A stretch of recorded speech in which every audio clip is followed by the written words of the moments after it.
It's going 10:30. We'll welcome everybody along to this meeting of the Planning Applications Committee, the 23rd of September. Could I remind everyone, ask them if they could switch and make sure their mobile phones are switched off or at least put to silent. And note that the meeting may be recorded and subsequently made available to the public for listening purposes. Thank you. Gillian, could you confirm the Sederunt, please? Thank you, Chair. Yes, we have 16 members present today, so we are quorate. We have apologies from Councillor Crothers, Councillor Dick, Councillor Gilroy and Councillor Ogilvie. Thank you. Thank you, Gillian. Have we got any? Andy? Councillor Witts is in the building. He'll be here just shortly. Have we got any declarations of interest? Stephen? Thank you, Chair. Yeah, I have to declare an interest in item number 7 due to a business relationship with some of the representatives. So I'll remove myself from the meeting at that time. Andy? Thanks, Chair. As you're aware, I emailed yourself and Mr. Roger. I'd been contacted by the applicant on item 6 and advisory to seek advice from council officers and our planning agent. So I see no reason to remove myself from the process. I just to let you know that the conversation has taken place. And Jim? Yes, thanks, Chair. Item 4. I have met with the applicant on a number of occasions and discussed the project and indeed the benefit the community would get if their permission were to be granted, and on that basis I will declare an interest and not participate in item 4. Ian? Item 7, I owned a holiday home in Mr. Aston's site for about 15 years. Item 8, know the family well. The one? Right. Gillian, could you outline the procedures to be followed? Thank you, Chair. Yes, the Planning Applications Committee will consider each application in turn as detailed on the agenda. The case officer or other appointed officer will make a short presentation addressing the determining issues accompanied by digital images. Any late information, amendments or corrections will be reported at this time. Members may ask questions of officers following the presentation on points of clarification. The Chairman has been provided with a list of eligible representatives who have registered to speak at this meeting within the period specified in Council policy. No other persons will be allowed to speak. The Chairman will individually invite those who have registered in advance to speak to make their presentation, after which they may be questioned by committee members. No questions may be asked of members. The order of eligible parties being heard will be as follows: third parties objecting to an application, third parties supporting an application, statutory consultees objecting to an application, elected members of Dumfries and Galloway Council who are not members of the Planning Applications Committee, and then the applicant or their agent. Representatives have been placed in alphabetical order, and a copy of the public speaking list is available from the committee officer taking notes of our proceedings today. Presentations will be strictly limited to 3 minutes per person, except for national and major developments, which by their very nature are more complex, where the time limit will be 5 minutes. The Chairman of the committee will ask you to come to a conclusion if you take too long. Representatives are encouraged to use the time allocated to clarify any points they consider material and address the determining issues. Certain matters are not normally material planning considerations and will not be taken into account by the Council when deciding on a planning application. Representatives should not raise any new matters without explaining why they were not raised earlier with the case officer. Please do not repeat what is in the report, as members will have already read the report. After all the representations have been heard, the meeting is then in formal session and no members of the public may address the committee from the public gallery. The Planning Applications Committee will then proceed to determine the application. Thank you. Thank you, Gillian. We'll move on to item 4 on the agenda, Spango Midrig, Black Hill northeast of Kirkconnel. Plan application for the erection of 14 wind turbines, maximum height 145 metres to blade tip, 1 meteorological mast 90 metres high, substation control building and temporary construction compound, construction of crane hard standings, access tracks, 2 borrow pits and associated infrastructure, 14/P/3/0560. And we've got Andrew Robinson speaking to this. Right, Andrew? Okay, Chair, thank you. Before I start the presentation, there has been an update since this report was drafted on the position of Glasgow Prestwick Airport, who objected to the proposal. Since the report was completed, Glasgow Prestwick Airport have removed their objection, so they no longer object to the scheme. We received email correspondence from the applicant last night with regard to the position of NUTS, who have an intention to remove their objection, but the planning authority has not received official confirmation from NUTS of that position, so therefore the position of NUTS is therefore considered at this moment in time to stand. So just to recap on that, Glasgow Prestwick Airport have officially removed their objection, but NUTS at present haven't. Okay, yes, this is a planning application for a wind farm comprising 14 wind turbines and a meteorological mast, access tracts and associated infrastructure. And the site is situated 3.5 to 4.5 kilometres northeast of Kirkconnel in Upper Nithsdale. And this slide shows the location of the site in relation to a wider area. It's shown in red at the centre of the slide.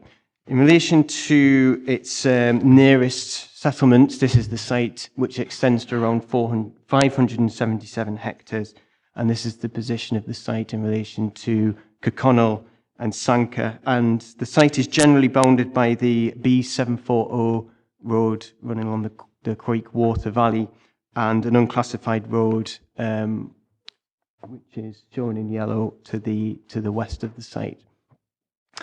Okay, this is the site layout. The components of the scheme is described more in paragraph 1.5 of the report, but this scheme is for 14 wind turbines, which are shown in sort of like orange dots.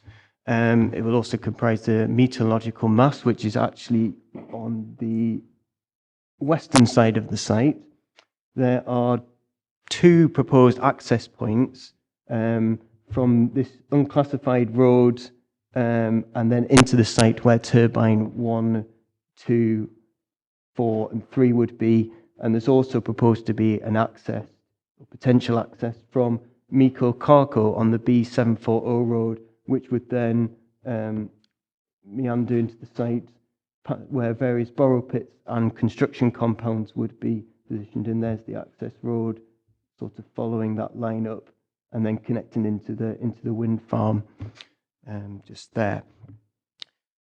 The proposed turbine is a 145-metre turbine, hub height of 89.5 metres, the rotor diameter of 111 metres. The meteorological mast shown on the right-hand side is proposed to be 90 metres in height. In terms of wind farm and wind turbine development in the surrounding locality, this slide shows the extent of this. So in green, we have those wind farms, wind turbines which have been approved. In orange, those are the ones that are currently pending consideration, of which the application site is actually shown in the centre there. And those in red are shown as either refused or withdrawn. And for reference, these are the names of those schemes. Can refer back to those at any particular point if need be in the consideration of this application. Okay, the next few slides is just going to go through the designations surrounding and on the site. So these are the landscape characters. So the proposal itself actually predominantly lies within the southern uplands, northwest Lowther character type. All of the 14 wind turbines would be situated within this landscape. You've also got the Southern Uplands Lowther's landscape, where the access track and the borrow pits would be located within. So the red lines actually indicate the boundary of the different landscapes. Along the A76 corridor, you've got the Upper Dales landscape character, and on the opposite side of the valley is the Southern Uplands Nithsdale character, which some of the consented and in-scheme wind farms are actually located within. The site lies within the North Lowther Site of Special Scientific Interest, and the extent of this area is shown on this slide. So it's actually shown in orange. So it's all of this area here, and this is the application site here. And it's also situated within the Muirkirk and North Lowther Special Protection Area as well. The designations and the reasons for these designations are within the report. There's also along the B740 a number of semi and ancient natural woodlands, and there's one located in the southeastern corner of this particular site. And this is where the proposed access road would, or one of the proposed access roads would be constructed. In terms of neighbouring buildings, this slide shows the nearest neighbouring properties to the site, which are actually shown in green at various points around. So this just gives an indication of the number of neighbouring properties which are located in probably around about a 3.5 kilometre radius of the site. In terms of the visual extent of this proposal, this ZTV is taken at 10 kilometres and it's to Blade Tip. And the areas in blue show, this is a worst case scenario where 11 to 14 turbines will be visible, so that's shown in blue. In purple, the extent of that is 8 to 10 turbines. In pink, 4 to 7 turbines, and in yellow, 1 to 3 turbines. And similar map, but shown at 35 kilometres. And for those who have seen the landscape and visual impact assessment that's been submitted with this proposal, these are actually also on here as the viewpoints where these taken from. So when I go through the visual impact in a little while, if you want to refer back to those just to understand where they are, then we can do that. In terms of accessing this site, there's 2 proposed routes, either from the Port of Glasgow or from Blyth in Northumberland. And looking closer into the site, these transport routes show effectively from either the A70, well, the A76, the B740, and then the unclassified road as well. The access options are explained further in paragraph 4.64 of the report, but this shows the general idea of how the site would be accessed.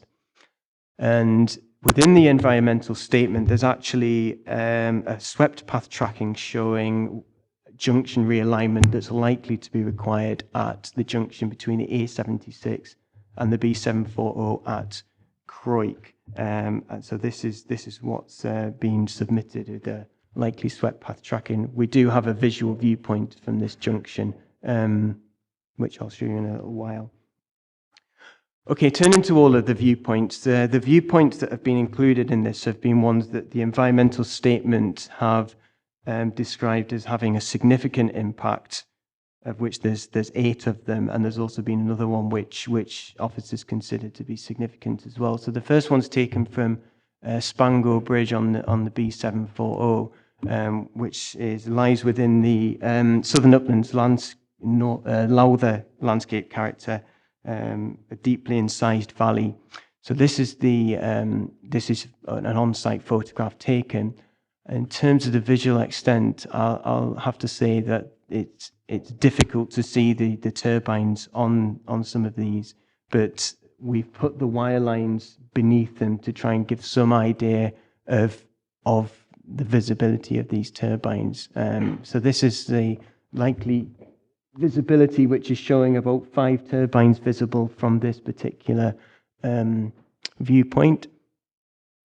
Further down the B74 towards Sanka, this is taken at Carco, and from this particular viewpoint, one turbine would be visible just here at the tip of the valley side, and this is in terms of the access road. This is actually the landscape that where the access track would be formed. It's slightly further. It's about probably half a mile further down, actually at Miko Carco, where the proposed access is. But that gives you some idea of the landscape. There isn't actually a visual of the proposed access road submitted with the application. Viewpoint 3 is actually taken from a position slightly to the north of Sanka, and it's actually taken from the southern upland way at Conrig Shoulder. So all 14 turbines would be visible from this particular viewpoint, that's the spread of the wind turbines there, and that's illustrated on the wire line there. And there's some commutative issues from this particular viewpoint as well. So you've got the Spango scheme just here, and there's a 2-turbine scheme that's been approved at Sunnyside, which can be shown just there. This is at Croik Bridge, so the access road I was referring to before, which would need realigning, is just here. But this is just to the north of Sanka. So the wind farm would be, the extent of visibility of the wind farm from here would be, as shown on this slide. It's a bit clearer on this one as to the extent shown there.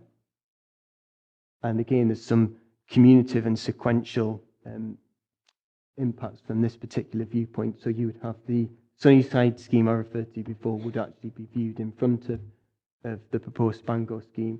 From a different viewpoint, looking to the west from here, you would be, these are the consented in consent schemes at the moment as well, which are on the other side of the landscape to this particular development.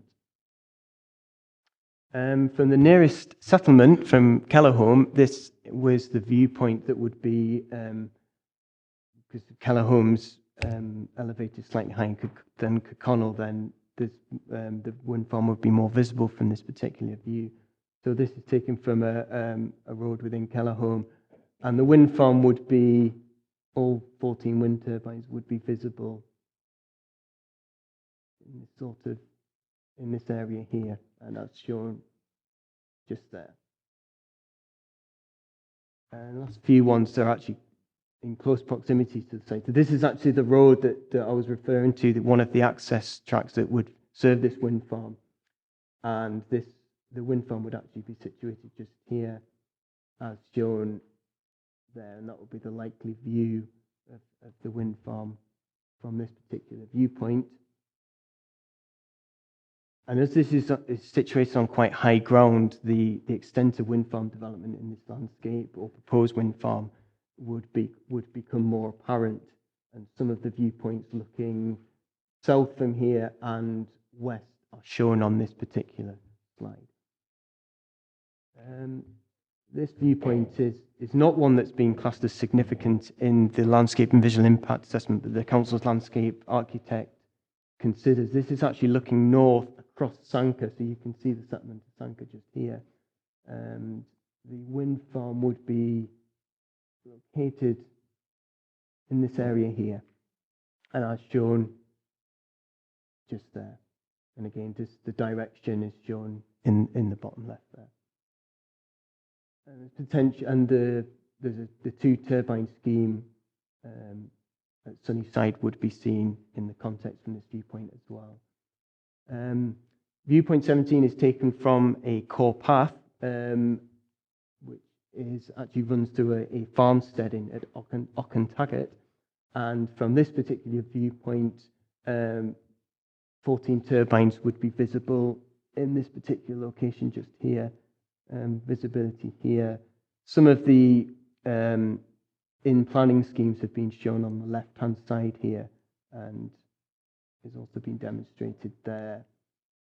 And a bit more potential impact is shown on this slide here with other schemes. There's no turbines on this. This was actually taken on a site visit, so there's actually no turbines on this particular photograph, but that's trying to fit in with the wireline that's been included in the landscape and visual impact assessment. And the final viewpoint is taken from Todholes Hill. This is actually very close proximity to the site, about 1.5 miles from the site. Todholes Hill's actually got a telecommunications mast of about 45 metres in height. And the extent of the wind farm from here, this is located on quite high ground and is in close proximity to the wind farm. So the wind farm would be the visibility of it. And from here, because it's on high ground, the extent of the surrounding wind farms that are in planning and consented would be visible as well. So this gives some indication. Looking south of the different schemes, and this one is looking to the west. Okay, so after assessing all of the information on this application, officers consider that the proposal would have a significant and adverse impact on the integrity of both the SSSI and special protection area. This considered to be significant and adverse landscape, visual and communicative impact. And it's also considered that the access road would adversely affect and have a detrimental impact on an ancient woodland. As a result of the outstanding objection from NAT, it's also considered that the proposal would have an adverse impact on the aviation, and therefore the application is recommended for refusal in line with the recommendations in the report. Thank you, Andrew. Members, points of clarification? Stephen? Thanks, Chair. Just relating to the officer's report, how much weight should we give to applications or potential applications that have yet to be determined? I noticed on the map that you showed, it had obviously those that have been determined, refused or approved or whatever, but also the ones where outcomes unknown. I mean, there could be 1 million. It doesn't really, they're not determined, so how can we really give those a weight? And the second question just relates to SNH objection. I left here at the last planning committee reliably informed that SNH don't do objections, but it seems that they do in this one. So it was just to get a point of clarity. They said they don't normally formally object. So it's in the national interest. This time they have objected. Right. So thanks, Chair. But if I could get the answer from the officers, that would be appreciated. Thank you. Okay. Obviously, the schemes that have been consented would give more weight. Those that haven't been consented, we can't give weight to those because they haven't been consented. So some of those wire lines do include consented schemes, which have been referred to in paragraph 1, section 1.14 of the report. Gives those wind farms that have been approved, refused, and are awaiting determination. And if we need to clarify, we can go back to the slide which indicates those wind farms, if need be.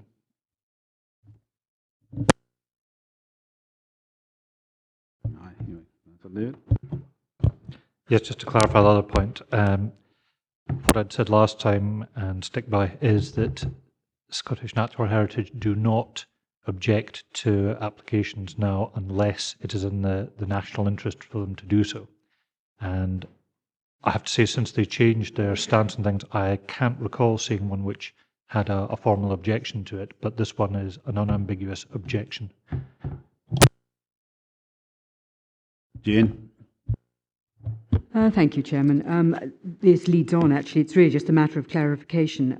In 1.14, we're given a list of approved, refused, and awaiting determination on page 12. And on page 19, we're advised at the bottom of the page there about cumulative impact, Spango in addition to Whiteside Hill, Sanker Community Wind Farm, and 20 Shilling. I just want to clarify, is Sanker Community Wind Farm the same as one of the ones mentioned in the approved list? I'm presuming it will be Black Hill to Maghuichen rig. Robert? Chair, if I'm able to clarify that, the 3 wind farms mentioned at the bottom of page 19, i.e. Whiteside Hill, Sanker Community Wind Farm and 20 Shilling, those schemes, all 3 of them have been approved, so that ties in with what's on page 12. For the avoidance of doubt, Sanker Community Wind Farm, as it appears on page 19, is Black Hill to Maghuichen Sanker. So that's the 4th bullet point down on page 12. Jane, is that okay? Alistair? Thanks, Chair. Similarly to Councillor Thompson's first question, if we could look at the diagram which showed differentiated the in colour what we have.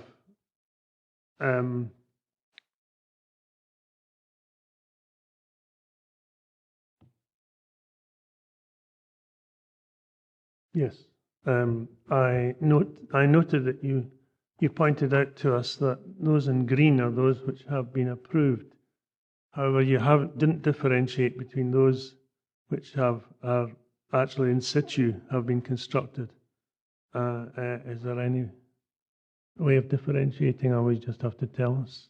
You see that all those in green triangles, most of them been constructed, or some of them? What? Robert? Thanks, Chair. Yes, as you point out, there are schemes there that are outlined in green, which means they've either been implemented or they've been approved. The ones that are shown that have been approved but not implemented, obviously they're still within the scope of being able to implement that approval. So on that basis, we take those as granted, if you like, or almost as built where they're able to do so. My understanding at the moment is Hare Hill Extension has not been constructed yet. That was an application granted by East Ayrshire Council, nor has Black Hill to Maghuichen. I know for a fact that hasn't commenced either, nor has Whiteside Hill, nor has 20 Shilling. As I understand it, the Sunnyside scheme at the moment is under construction, so that's really the state of play with all the ones you see in green on the map, as I understand it at this point in time. Members? Gail? Thank you, Chair. Just a quick point. The nearest settlement, you said, was Kellerholm. I think it was on viewpoint 7. What's the distance from Kellerholm to the site itself? It's between 3.5 and 4.5 kilometres, obviously with the extent of the wind farm, so it's 3.5 to 4.5 kilometres. Ivor? It's the withdrawal of the objection from Glasgow Prestwick. Has there been a solution to the issue, or is it just a negotiated withdrawal that they've agreed to remove it? Andrew? Their consultation response is basically would remove their objection, but they would be seeking, if the scheme was to be approved, a Section 75 obligation to outline those mitigation measures.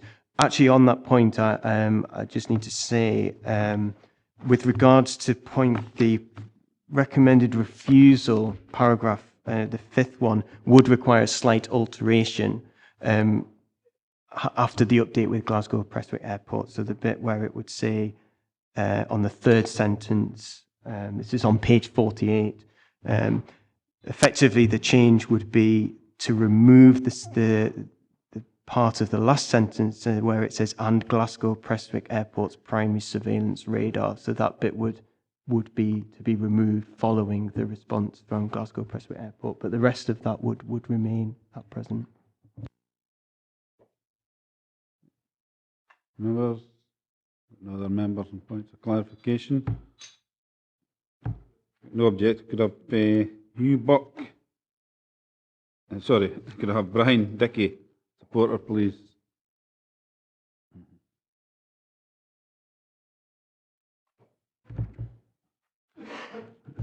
And you'll have 5 minutes, Brian, and could you make sure you stick to planning issues and not to keep it to financial issues?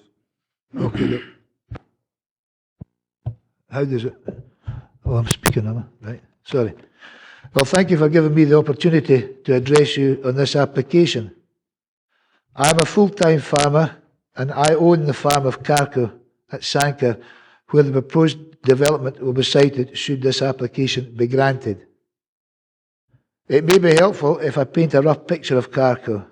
Carco is a traditional hill farm extending to some 2,200 acres. It runs about 1,000 black-faced sheep and in summer about 50 cows. It is situated adjacent to the Croix Pass between Sanker and Crawford John on the B740. The pass is one of the link-up roads from the main arterial roads A76 and M74. It is a quiet road with little traffic. The nearest town is Sanker, which is less than 5 miles from the proposed site. Sanker has an open aspect to the southwest of the Nith Valley, and there will be no visual impact on the Sanker in respect of the development. The proposed access for the wind farm follows an old existing track onto the high hill ground. The old track is not visible from the Croix Glen. The improved access road will be an asset to hill walkers and mountain bikers. The application will not be detrimental to my farming business at Carco, and Carco will be retained as a traditional hill farm. The income received will keep my farming business sustainable and keep up and increase my workforce. Historically, the hill on Carco was a breeding ground for grouse, and the ground has been protected by the SSI and SPA designations. The development area is insignificant in the context of the whole Muirkirk and North Lowther Uplands SPA. However, whereas in the past as many as 1,000 brace were shot in what was known as North Sanker Moor, there are now few birds on the site, and the moor has not been shot for about 20 years. No hen harriers have hatched since 1998 and no peregrines since 2000, as confirmed by SN8. At one time, 4 gamekeepers were employed on North Sanker Moor, but now the area is not keeped, with the result that ground vermin are out of control, consequently harming ground nesting birds. Community Wind Power are committed to improving the status of the SP and will provide money to help construction. But when construction starts, so much will be paid, and so much will be paid once the turbines are operational. I would suggest that with its exposure to the prevailing southwest wind and its remote location away from large centres of population and its minimum visual effect, this site recommends itself as a suitable location for wind farm development. It should be noted that all the permissions of wind farms in Upper Nithsdale granted so far lie to the southwest side of the valley. Only 2 small turbines at Sunnyside and Glenmuchloch lie to the northeast of the valley. Sanker, Kirkconnel and Kellerholm were traditionally part of the Upper Nithsdale coalfield, but with the demise of coal mining and Century Aluminium, which replaced the mines as the main employer, it has become a struggling and deprived community.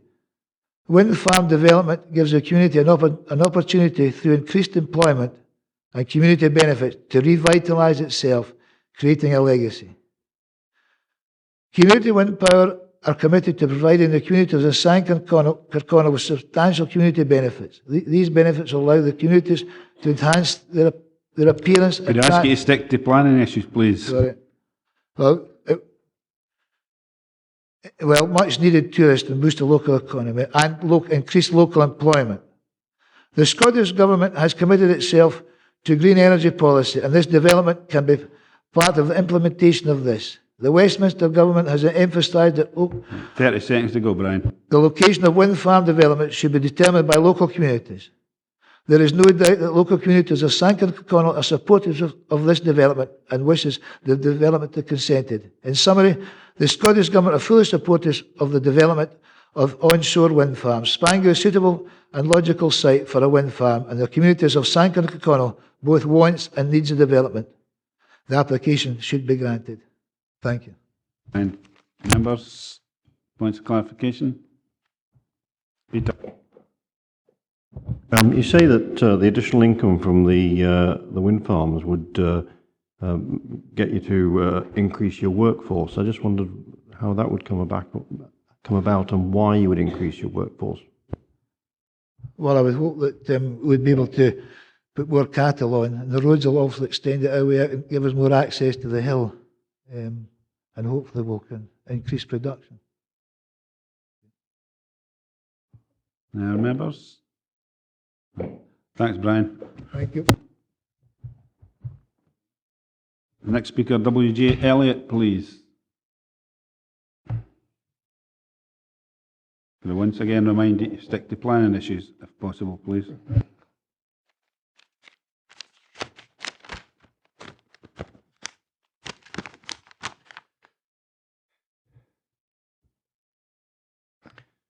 Chairman, committee members, Spango Wind Farm, if permission is granted, lies west of where I live and work, and therefore would be in my view for 365 days, as it were. This, I would like to add, does not bother me, as I believe wind energy is far cleaner and less damaging than fossil fuels. Please remember that once a wind farm is constructed, it is clean power, not carbon-emitting fuels. Access roads would possibly seem a blight in the landscape as well, but speaking from my own experience, these soon grow up a bit and make them less obtrusive. Also, now that there is a right of public access, you would get walkers, cyclists and bird watchers, all of whom enjoy underfoot and easy going. Upper Nisthill, as you know, is an area of few jobs and low incomes, and hopefully contractors of any kind building a wind farm and infrastructure would employ some local people, which would mean also they would need training in health and safety, etc., which would benefit those workers in the future. Also in this track, local businesses would benefit through the retail side as well as board and lodgings. Some time ago, Community Wind Power had a public viewing of their plans for the Spango Wind Farm. As yet, I have not heard a word against it in the Upper Nisthill area.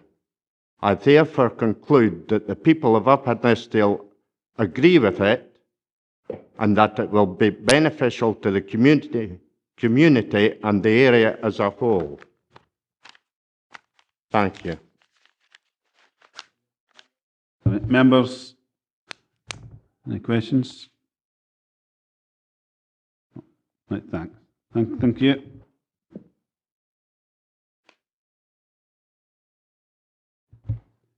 We now have Kate Bellew on behalf of RSPB.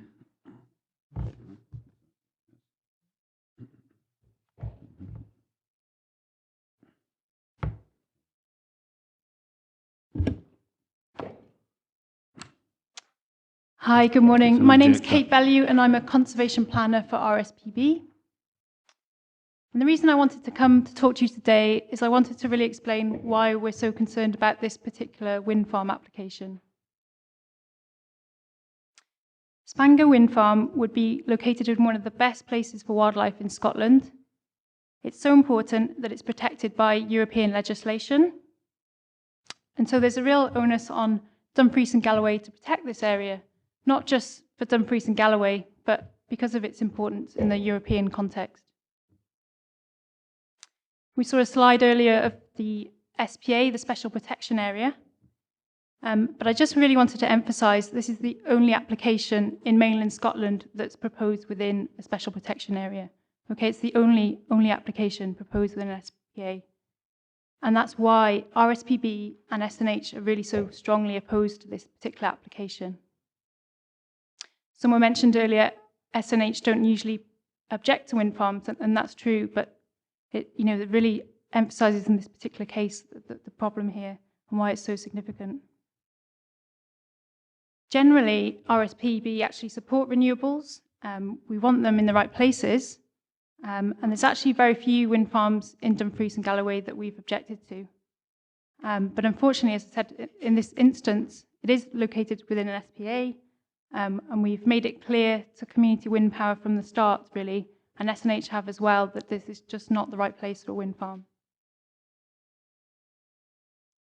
And so it's just disappointing we're at this stage, and it's frustrating for us because inappropriate developments like this one really do detract time and resources away from much needed conservation work. Yes, of course, we want enhancement of this site, the SPA, but there's absolutely no way that we want a proposal that builds turbines within it. And so the reason this site is protected, a range of bird species, but one, the hen harrier, you might have seen in the media that it's under huge pressure, it's under threats from persecution, things like habitat loss. And we actually know that from another wind farm site in Scotland, unfortunately, there have been collisions between turbines and hen harrier. Okay, so we know this species is one that's susceptible to collision. And that's why it makes no sense to have an area that's protected specifically for this species to then put turbines inside it. And legally, this is quite important, but legally, this application actually fails to meet the test of the habitat regulations. And again, that's why SNH and RSPB are really strongly objected to this application. And so I just wanted to really finish off by emphasising how important the decision is today. As I said, it's the only application in mainland Scotland that's proposed within a special protection area, and its approval would really set a bad precedent. I really don't want to see a Scotland where all our best places for wildlife are built over. There's lots of alternative sites, and we just really don't need to accept a proposal that's so poorly thought through as this one. Thank you for your time. Thank you, Kate. Can I just say that Kate's a statutory consultee on the RSPB, that's why she's in now as an objector, and be followed by a supporter. Members, any questions, Gail? Yeah, it's just referring, I think, page 14 of the report. Has RSPB done any research on the moorland as to the numbers of hen harriers and peregrines, merlins, short-eared owls and golden plovers, is it? Have you done any recent research? Yes, Are you aware of numbers? Chris Rowley, who's his area, unfortunately couldn't make it today, but he's part of the Raptor study group that monitor this area. And the numbers of hen harrier, they're lower than they should be, actually. So at the time the site was designated, the numbers were much higher than they are today, and that's unfortunate. But as is set out in the European directives, there's an obligation to make sure we do maintain the site at that high level, and there's the requirement as part of the legislation that we can't allow developments that are detriment to the recovery of that site. Archie? Thank you. Just a point of clarification. The RSPB say this is the first application on the SSSI and the areas are protected. Do you mean major application? Is it, because there are smaller applications for 1 and 2 turbines. I just want a point of clarification on that. Yes, this is the first major wind farm. Alistair? Thank you, Chair. I would just like to say that the previous speaker alluded to the decline in species. He mentioned grouse and also hen harriers. Now, seems to me that if there's a decline, is it not there must be some other reason for the decline in these species, which is out with the construction of wind turbines, because the wind turbines aren't up yet. And the second point I wanted to say was we often hear about the danger of collision, birds colliding with wind turbines, but is it not the case that it's young, inexperienced birds that collide and more mature birds are less likely to collide, or is there some specific reason why hen harriers in particular are susceptible to colliding? Okay. I don't think we actually know enough at the moment in terms of the age and the sex of the bird that might collide. And I don't think that's really relevant, because I think, you know, it's a protected species. We shouldn't be allowing any collisions at this site. And sorry, I missed the second point. I think it was why they keep hitting the masts. Hen harriers are particularly vulnerable to collision because of some of the activities around their breeding activity. So when they display around the nest sites, they're particularly susceptible to collision, and we know from monitoring that they do fly at collision height. I still want an answer to why there's a decline in species when there's no wind turbines. Yes, Chair, thank you. That was my first point. Sorry, why there's a decline? There would have been a decline in the species, even although there's no wind turbines there at the moment. That's correct, and there are other factors, you know, that, as I mentioned earlier, they are a species under threat because of things like persecution and habitat change, and that's not something we can address. But because there's an issue with the short-term management of the site, it shouldn't be a reason for saying we get rid of this site completely and build turbines within it. And as I said, there's European directives require us to maintain the population of the site and make sure it's recovered to that level. Thank you. Ivor? In one of the paragraphs we have here, it says it is unclear on the basis of the information provided that the conservation objectives of the SPA can be met. Does that mean to say they could be met, but you just can't pick out the things from the report? Or is it a case of, no, there's nothing in the report that you saw that actually allowed you to say that something could be, that mitigation could be provided? I think it's your second point. It's not being provided information, but the environmental statement actually from the developer concludes that there will be an adverse impact on the integrity of this site. And SNH have also formed that judgment, and we agree with that. So I think that's very clear. You, Peter? I think you failed to answer Councillor McGregor's question earlier. Can I just put it more specifically? How many pairs of hen harriers are actually nesting on this 2,500 acres that the wind turbines are proposed on? Unfortunately, the nest sites vary from year to year. It fluctuates quite a lot. So on the whole SPA, there could be 3 pairs one year, it could be 15 pairs the next. So it goes up and down. Yeah. Other members? Thank you very much, Kate. Could I now have Statutory Council D, a supporter, Norman Burns, on behalf of Sanquhar and District Community Council?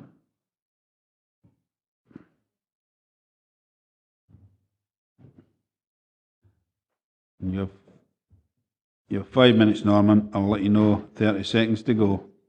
It could be, once again, stick to planning issues. Mr Chairman, councillors, as Vice Chairman of the Royal Borough of Sanquhar and District Community Council, we give our support to the planning application for the Spango wind farm. I thank the Council for allowing me the time to address the Planning Committee. Our area has always been involved in the removal of fossil fuels for energy usage for many decades. Sanquhar has a strong history in coal mining. During and after the war, everyone leaving school worked in the coal mines. Coal mines were at Gateside, Tower, Rig, Roger and Fullhead, which is the area between Sanquhar and Kirkconnel. Many miners lost their lives and conditions were very poor. We have a lasting memorial of this with 2 coal bings at Gateside, which are right beside, adjacent to the A76 trunk road for everyone to see. The black bings are bare, not even weeds will grow in them. Contractors have tried to remove the bings to extract the coal, but they've all failed, and we're left with this as a permanent reminder of coal mining in Upper Nistdale. We have also had open cast mining in Kirkconnel and Sanquhar. The Croix site remained an eyesore when the coal was extracted, and the mess left behind was visible for over 10 years. But this has now been transformed into the Croix multiverse, which should be a major visitor attraction and a great facility. During excavation for open cast mining, our area has been subjected to noise, dirt, heavy lorries, etc., as this process permanently tears our hillside apart. With the move away from fossil fuels and less nuclear energy to meet our needs, We rely on wind power for our energy. As stated, our area has been disrupted with various mining, and we see the wind farm as being needed to provide our energy needs. The site is tucked away in the Croix Pass, and only a few tips of the turbines will be visible from the borough. We'll have less disruption compared to open cast mining. 2 new turbines at Glenmucklock are very visible from the borough due to being in an exposed location on a previous open cast site. We have also a single turbine at Sunnyside, Sanka, which started operating last Friday, and a second one is in construction. These are extremely close to us, and when you travel into the borough from the south side, this turbine looks as if it's in the middle of the Royal Borough. When I was on my way to Harrogate last week, it skipped and I saw a wind farm next to the A65 trunk road, and you could easily see cows and sheep grazing under the turbines, even although the blades were in motion. The Community Council support community wind power with this project, as they have communicated with us over the past few years, keeping the council informed. They have come and talked to the Community Council to inform us of the progress. They also made a great effort with Sankra Quarry in sponsoring an event to get small shops and business owners to attend and encourage them to take the school pupils for work experience. Community Wind Power held a Meet the Buyer Day to encourage local contractors to be involved in the construction of road fences, etc.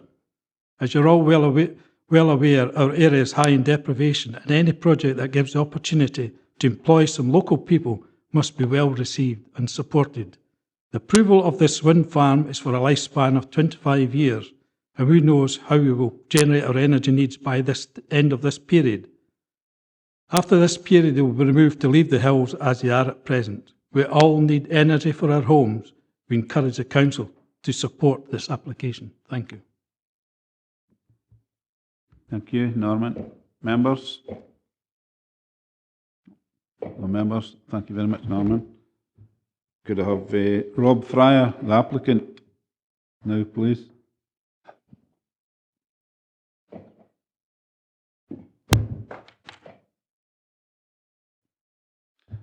You have 5 minutes as well, Rob, and I'll let you know 30 seconds to go. Okay. Thank you very much. Good morning, ladies and gentlemen, members of the Planning Committee. I'm Rob Fryer, Projects Developer, Director at Community Wind Power, the developer for Spango Community Wind Farm.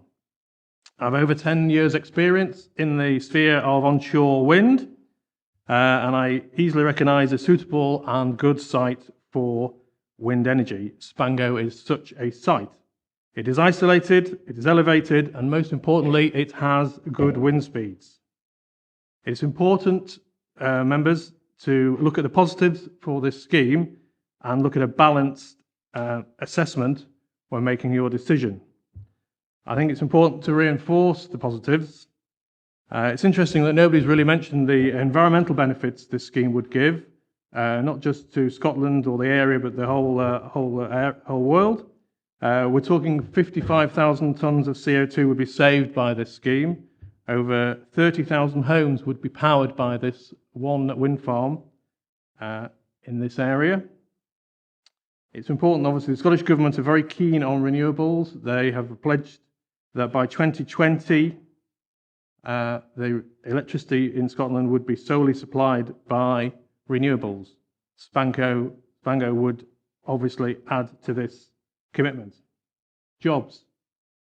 Previous speakers have mentioned about jobs creation and jobs retained. Over 100 jobs would be created or retained in the local area with this wind farm. We have a scheme already at Sanka, just to the south, which is being constructed by a local construction firm, civil engineering firm. They have taken on extra staff to cope with this scheme. They've taken on 2 apprentices from the local area, which is good news for the local area. Other jobs that would be created and retained, all our schemes in Scotland that are both in planning and have been consented will feature steel towers from Campbelltown in Argyll Butte.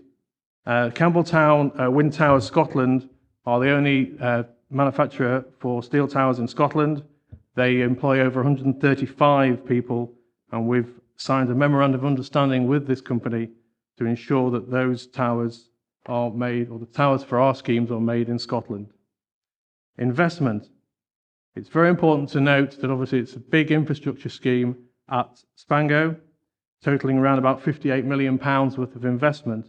However, it's been calculated that around about £7,500 is spent locally, £7,500 per megawatt is spent locally during the construction of the wind farm. This equates to around about £370,000 spent locally. That will benefit local shops, businesses, hotels, bed and breakfast, the local sandwich bar, etc. Local businesses are already seeing that with the construction of our Sanka wind farm. Obviously, this investment of £58 million is significant. It would be the largest infrastructure project in the area. One important other point that's often missed is business rates. The wind farm is classed as a business, and we are liable to paying rates to Dumfries and Galloway to the tune of £600,000 per year. I know it's not a material planning note, but community benefits. Can we stick to planning issues, please? Obviously, we would be looking at the standard £5,000 per megawatt for that, which equates to around about 6.1 million. However, we've also said that we're already, as Norman has said, we're already funding local events and galas and school visits, and that would be extended out if community wind power was successful with Spango. And we'd also look at funding the all-weather football pitch that is so required in the Sanka and Callahome area. Local support is great. Norman has been here today to speak to you about the support. We also have support from the other community council at Callahome. 30 seconds to go. So in summary, therefore, ladies and gentlemen, I think it's very important to stand and follow those communities and support this application and approve this development, paving the way for a beneficial legacy for our future generations. I thank you. Members, and can I just stress that community benefits not a material planning ground. Any members, any questions? Peter? Hello. If you get planning on this, will you go ahead if there aren't any subsidies from the UK government? As I said in the very early stages of my presentation, it's a very good windy site. So yes, the answer is to that. There are other schemes within the area and within Scotland that may not go ahead on a subsidy-free scenario, but Spango will. And Ivor? It states in our papers that RSPB met with the applicant to discuss the proposal, and they highlighted that there was issues with regard to the SPA site. It also states that your habitat management plan states that there will be adverse effects. What have you done to actually mitigate that? Within the habitat management plan, we've looked at improving the SPA and SSSI. It's been obviously noted today that it is in a decline. Both RSPB and SNH have said that. RSPB have said that today. It's interesting that SNH aren't here today to put that forward. Within the habitat management plan, we are pledging to upgrade the area to improve that for wetland management, for waders and birds, and also for the hen harriers. It's interesting, obviously there was no actual figures given by the RSPB, but it is our understanding, obviously from work that SNH have done on the site, that there are currently no hen harriers on that area. The Muirkirk SPA covers a significant stretch of land, not just on the Spango, it extends for a lot further north. We have a scheme over in East Lothian, which we know does have passing hen harriers, and also they haven't been had any issues with the turbines. And also there's a scheme in Cumbria, just to the east of Lancaster, where hen harriers have been tagged and are shown to feed and fly around the areas of the wind farm there, and there haven't been any problems. Jim? Thanks, Chair. Mr. Fryer, you referred to a very substantial amount of carbon dioxide being displaced. Now, that is certainly the case if the electricity is coming from fossil fuel stations. But if you are replacing electricity from other wind farm stations, or indeed from nuclear sources, there is no saving in carbon dioxide. And we are now in a position of being able to generate a substantial amount of our electricity from wind power. Yes, I agree with all that. The calculations that I gave you there of the 55,000 tonnes is based on a mix of fossil fuels. It's not just coal. It's the industry standard, which is based on natural gas, coal, and I think some oil as well is probably thrown in there. You're quite correct that we would, about displacing energy generated by other wind farms. I don't believe that would be the case. Obviously, the Scottish Government is very keen for renewables per se, so I couldn't see why we would displace another wind farm. The nuclear is a completely different issue, which I don't believe we have the time today to discuss. Obviously there's a scheme which looks like it's potentially going to be built in south of the border at Hinkley Point. Who knows whether that's actually going to be built or not. The SNP, Scottish Government, are very clear in their forward thinking that there will be no new nuclear power stations in Scotland.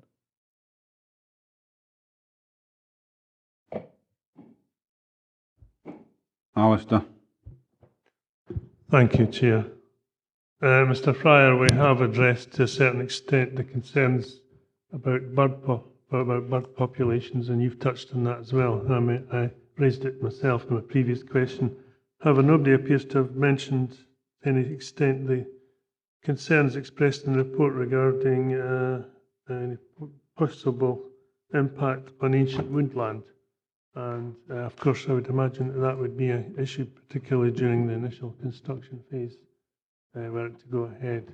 Have you anything to say on that? Clearly, the ancient woodlands is an area which lies adjacent to the proposed existing access track. The existing access track has been there and runs through those woodlands. The proposal for that access track is to upgrade and improve it. We will do a tree survey of all the trees that are in that area. And as Brian Dickey has already said, it's an existing track that would provide access up to the hill. And so I don't believe that the access track that we are proposing will impact on that ancient woodland in that location. It's important to note there isn't any woodland on the actual site itself. It is only on that access track leading up. Jane? No. No other members? Thank you very much. Thank you very much. Members, we're now in session. Ted? Thank you, Chair. In my view, the matter is very, very straightforward. The site is an area of special protection, and unusually, both SNH and the Royal Society for the Protection of Birds have objected to it, and that would be unusual for them, only on the grounds of national interest. This is a wrong application. It's in the wrong location, and I'm happy to move that it be refused on the grounds contained in the recommendation. Thank you. I have to say that I agree with the first speaker. I think it's absolutely clear from the objectives of the special protection area that we should be very careful about placing a wind farm on this particular site. And so I'm perfectly happy to support the motion. Any other members? You agree? Alistair? Well, I'm afraid that I come to the opposite conclusion, Chair. When I came to this meeting, prepared to, I was particularly concerned about the concerns about the bird population, but I'm afraid that I've moved my position since then, having listened to the debate. So I don't know if we get any support, but I'm prepared to I'll listen to what other people have to say first, but at the moment I am not convinced that we should refuse. Thank you, Alistair. Yeah.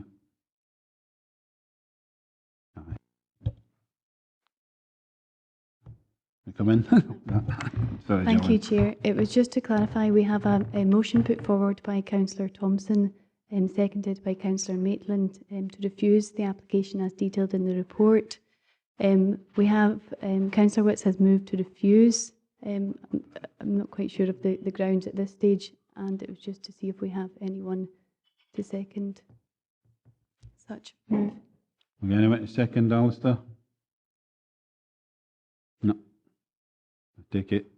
It's agreed that this application is refused? Right, thanks. Right, Gillian. Councillor Witts, would you like your... Could I have my dissent recorded, please? Thank you. Thank you, Councillor Witts. The application has been refused as detailed in the report. Thank you.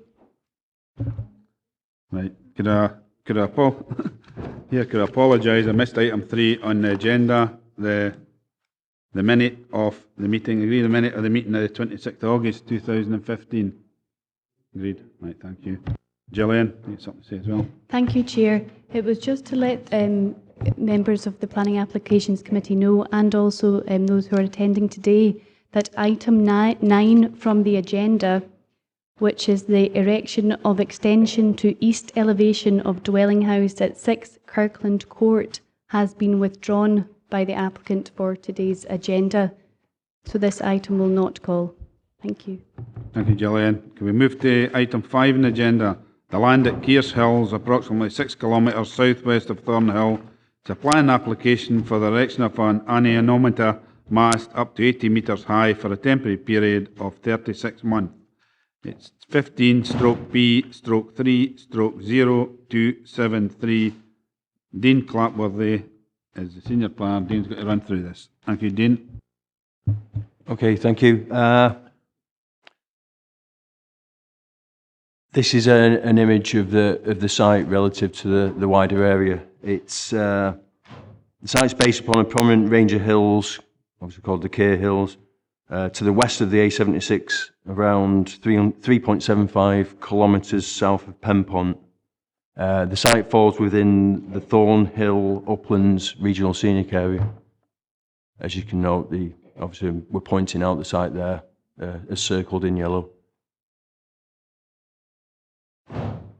That's a typical mast. In this case, it'd be up to 80 metres in height, with recording apparatus at various positions up the pole, and be supported by a series of guy wires, and it's proposed for a temporary period of 3 years.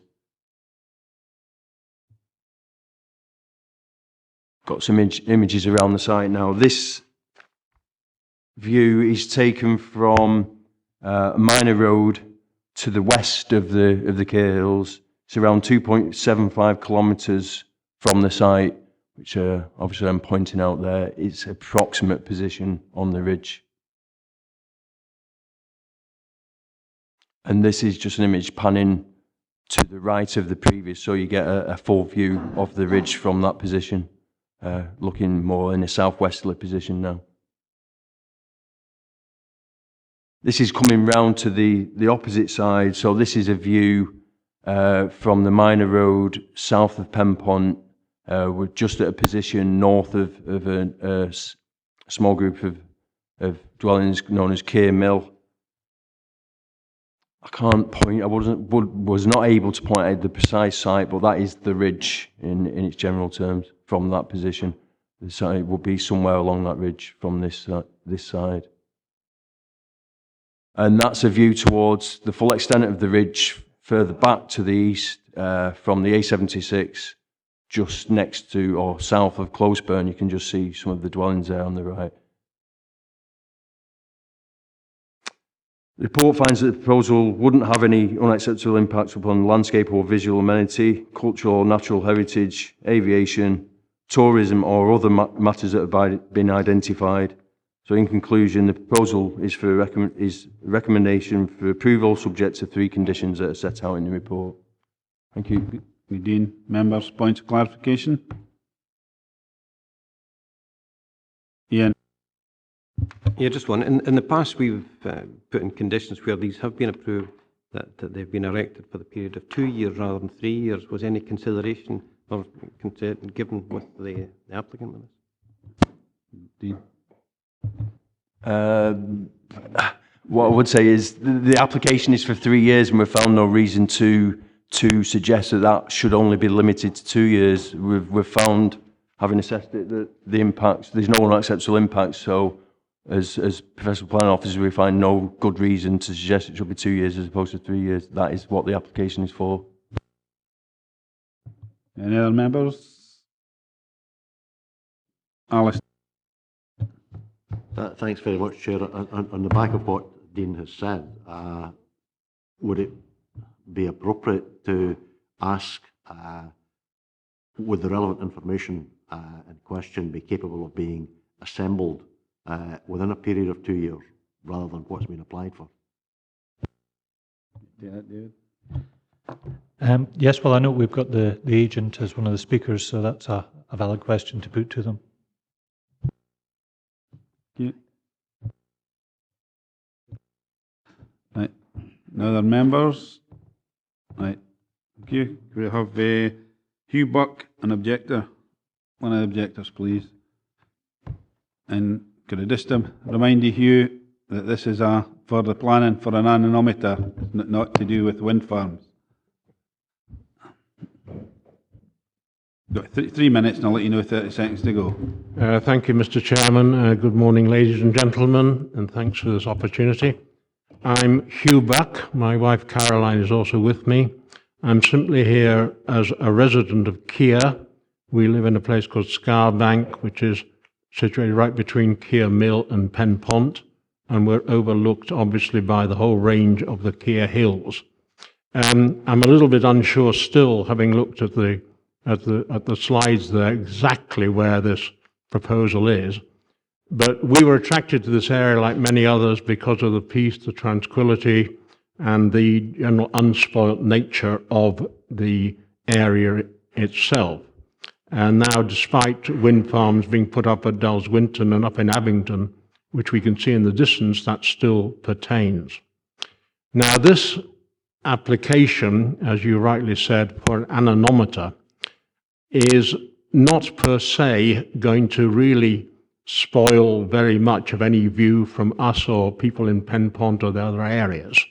As long as it's there and it's only for 2 or 3 years, then obviously the impact is going to be fairly small. Now, the difficult thing comes in that we all know if you walk those hills or live in that valley, there is wind. I don't think anybody really realistically is putting an anemometer up there to measure that wind simply for scientific purposes to establish it's there and what it is. And I'm sorry we have to say that I'm sure in 2 or 3 years' time we'll be sitting here again listening to an application, of course, if it looks good, to put a wind farm up there. And I can't just simply not say this, even though it's not the prime thing. Okay, just remind you again that this is for the anemometer, not for the wind farm. If the consequences of this is anemometer, not the anemometer itself is going to be visible, it's not going to be a severe problem for the resident of that area, but any further construction of anything at all that results from that anemometer is obviously going to have a massive impact on the tranquility, the scenery, the wildlife, or everything else in that area. And I know I have to divorce it out, but that is our feeling. I object to this, and I hope that you will consider in your meetings now this objection and hopefully reject this scheme. Thank you. Thank you very much, Hugh. Could you get him in your seat? Yep. Members, any questions for you? Nope. Right. Thank you very much, Hugh. Could I have Gordon Donald, please?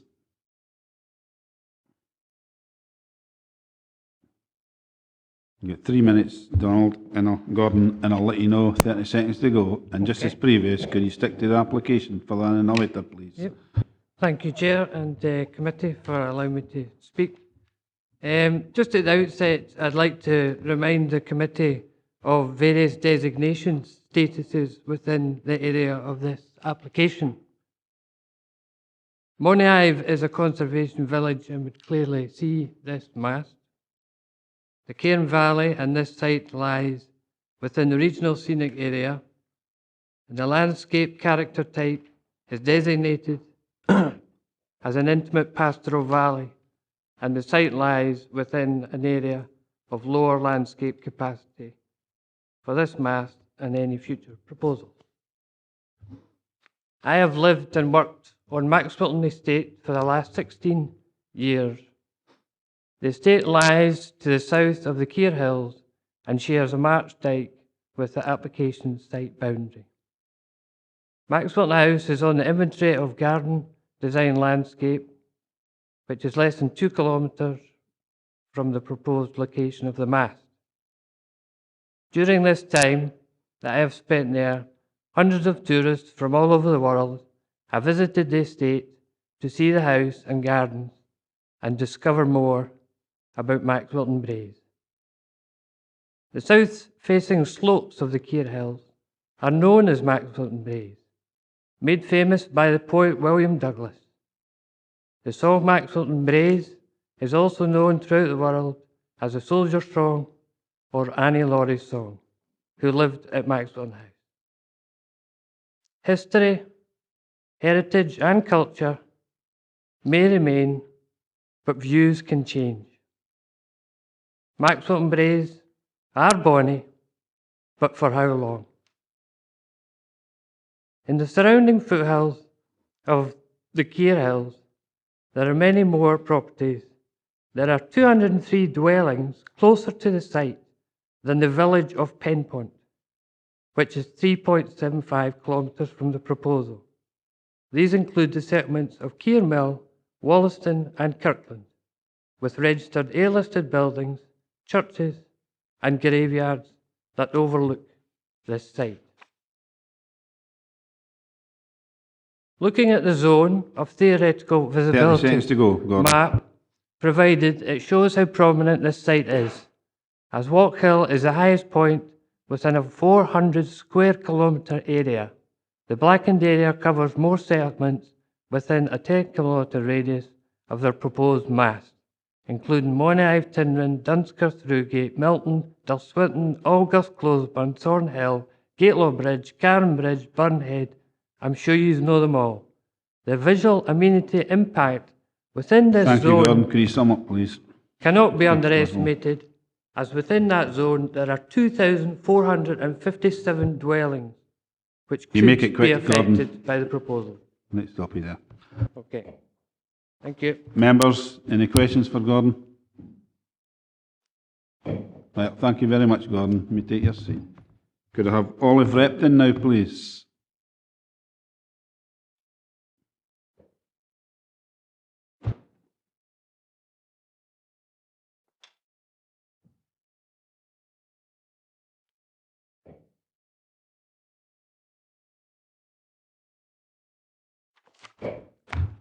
You've got 3 minutes, Olive, and I'll let you know 30 seconds to go. Yes, thank you.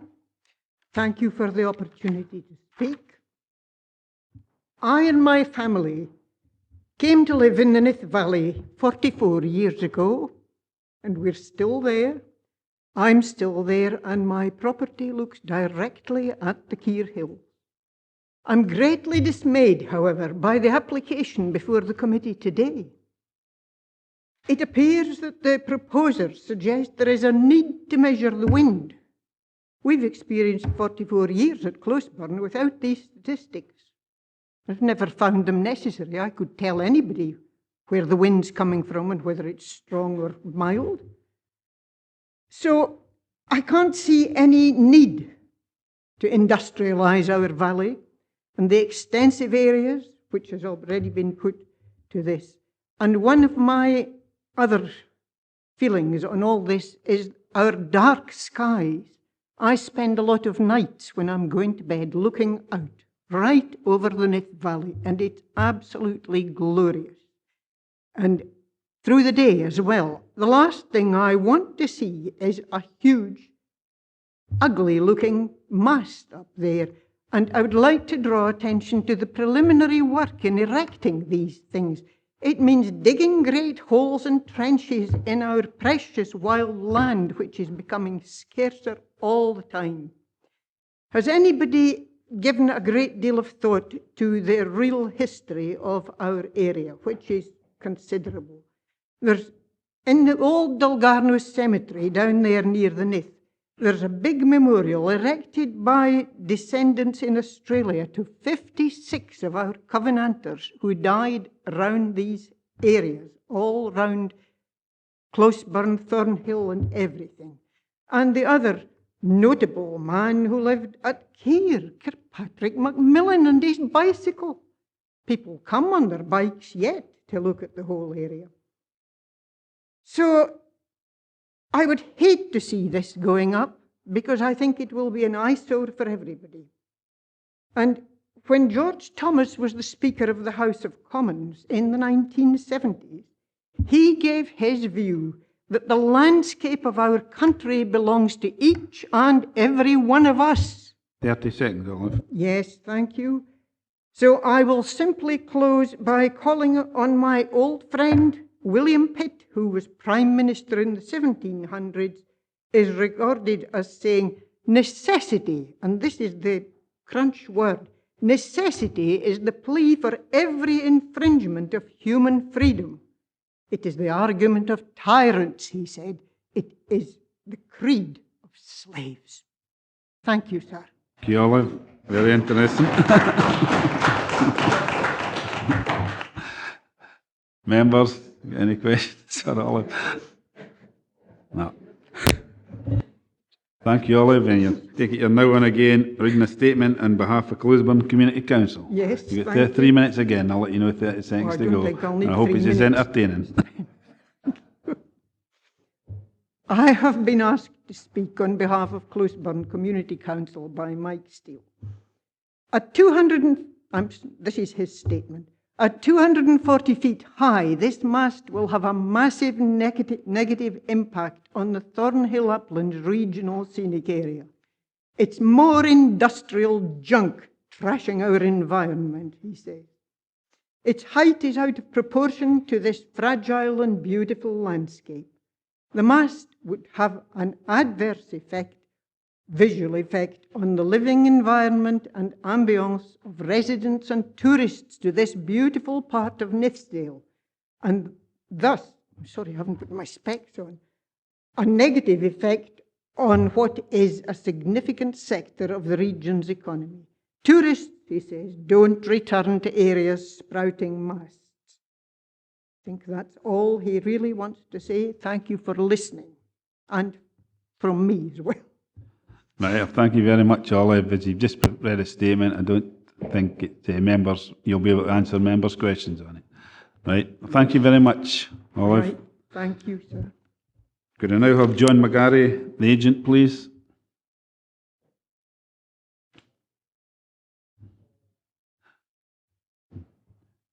John, you have 3 minutes, and I'll let you know 30 seconds to go.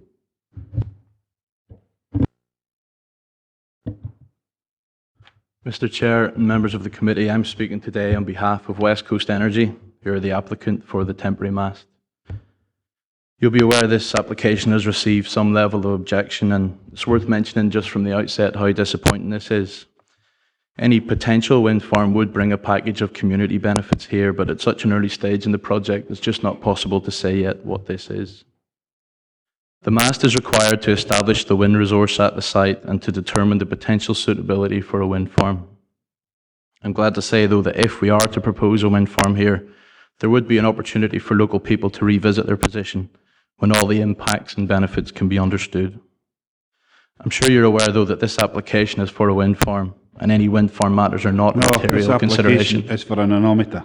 Oh, so, yeah, and any wind farm matters are not a material consideration. This is a planning application. You're speaking on behalf of the anemometer. That's right. No, not a wind farm.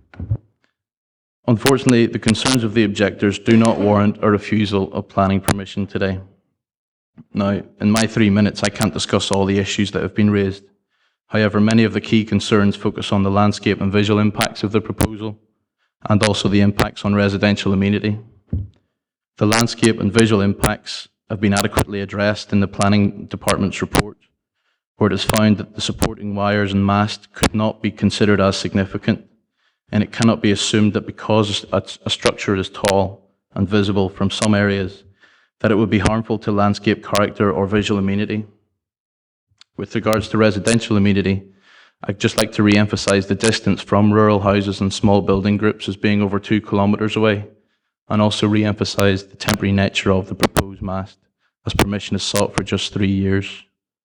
The planner's report finds that the development could not be considered to have any unacceptable impact on neighbouring amenity.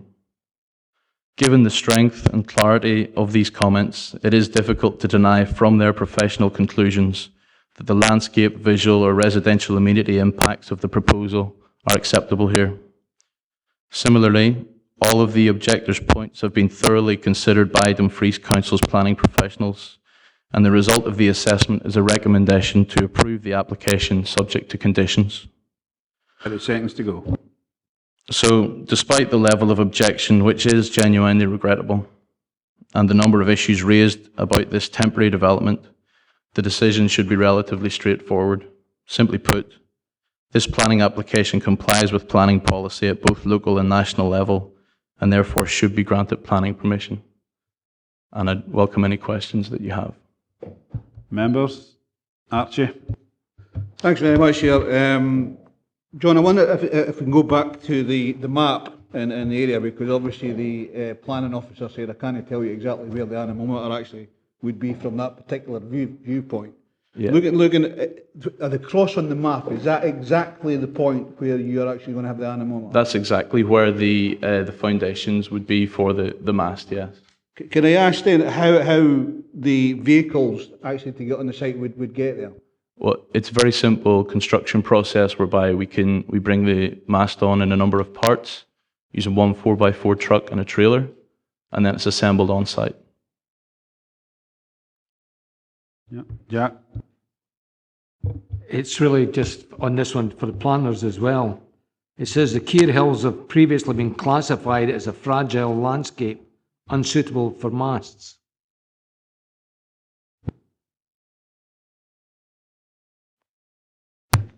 I can, Chair, sorry, I can answer that. That was one of the objections. That's not in the local development plan or in any previous local plan or structure plan. Can you switch your mic off when you're not speaking? That's fine, thanks.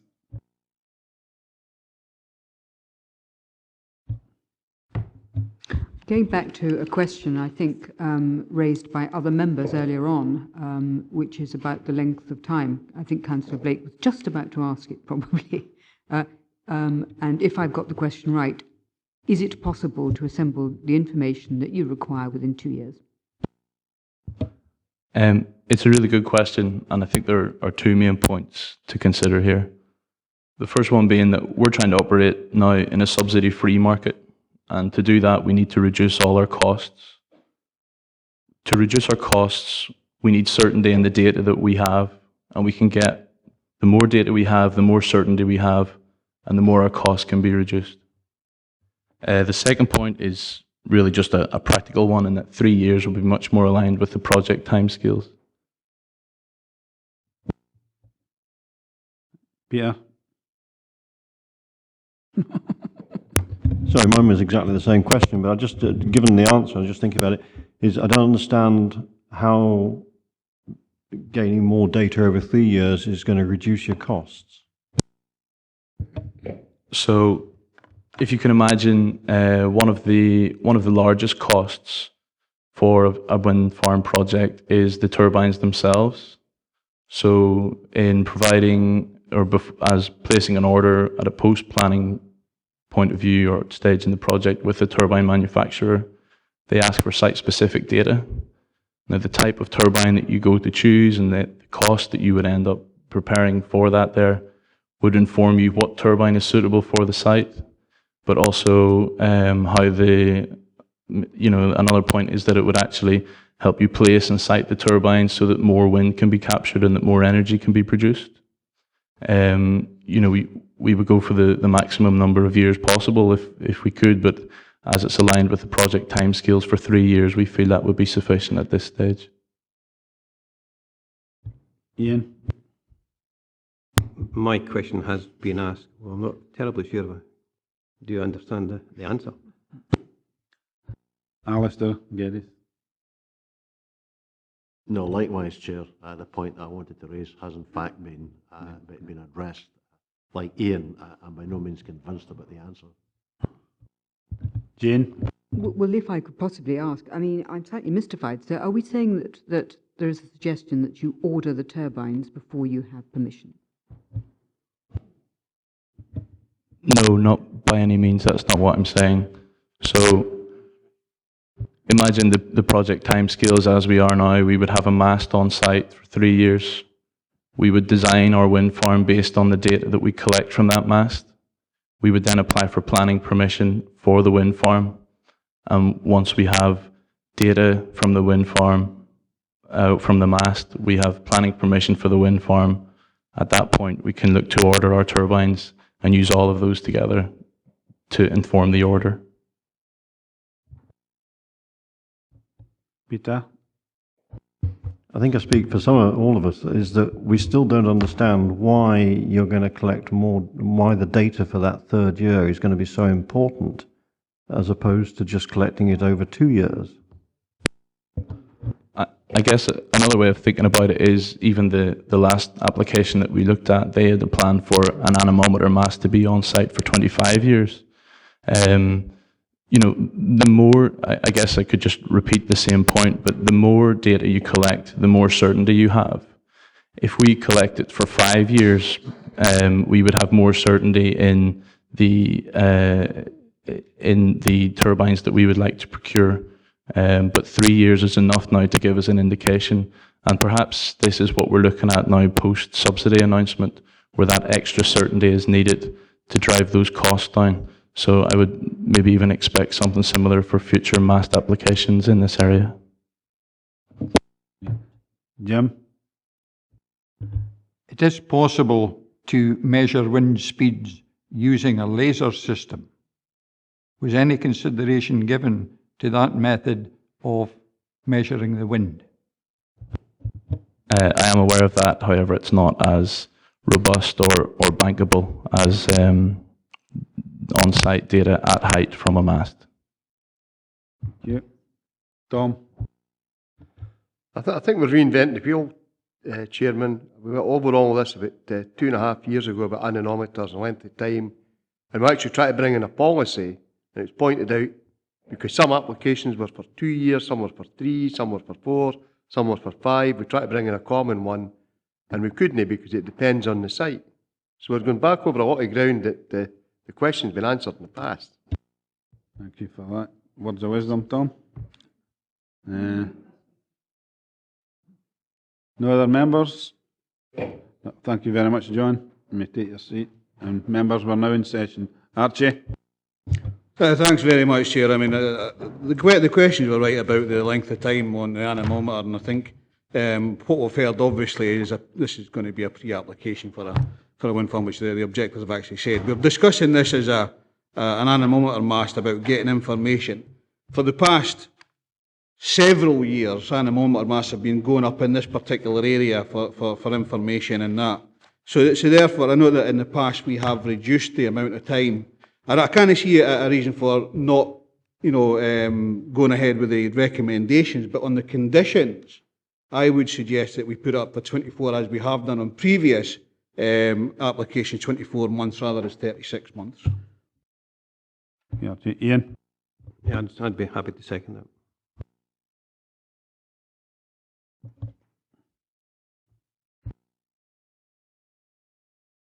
Stephen? If that's been put forward and seconded, I would suggest alternatively that we go with the recommendations as they are in the report. Any other members? Alistair? I'd like to second the recommendation as per in the report.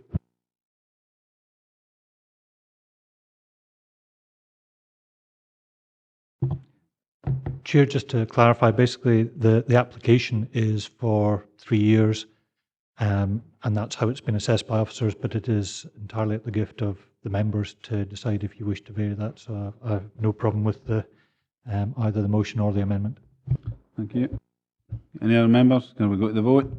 Go to the vote. Thank you, Chair. Just to clarify, we have a motion by Councillor Dryborough, seconded by Councillor Blake, to approve the application with the conditions that are detailed in the report, with the exception that it'll be for 24 months and not 36 months.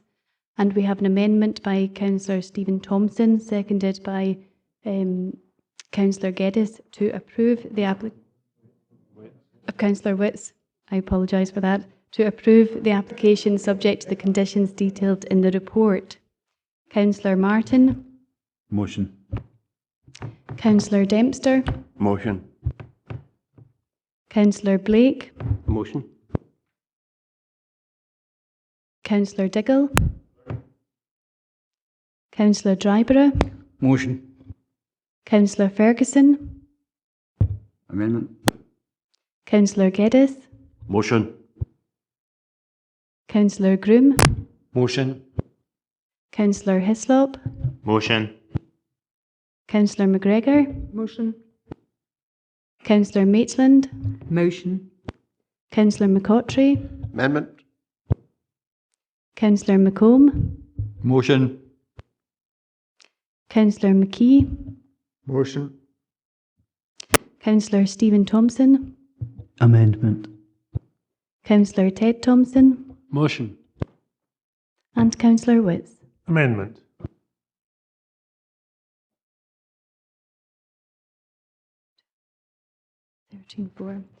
With 13 votes to the motion and 4 votes to the amendment, the application has been approved, subject to the conditions detailed in the report, with the exception of 24 months instead of 36. Thank you very much. Thank you. Not leaving. People coming in.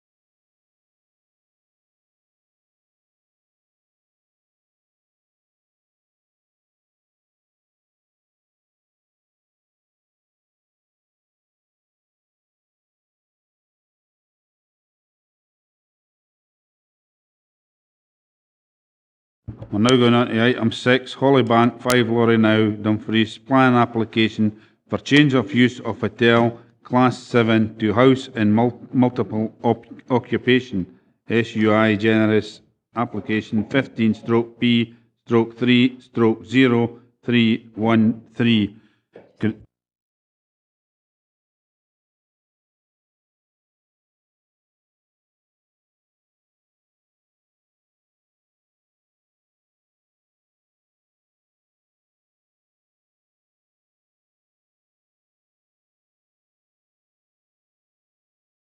And could I just say, in relation to this item, could all individuals who have registered to speak at today's meeting make sure they speak to the planning issues and note that only the principle of the use of the hotel building as an HMO can be considered as part of this plan application. Please do not raise licensing issues.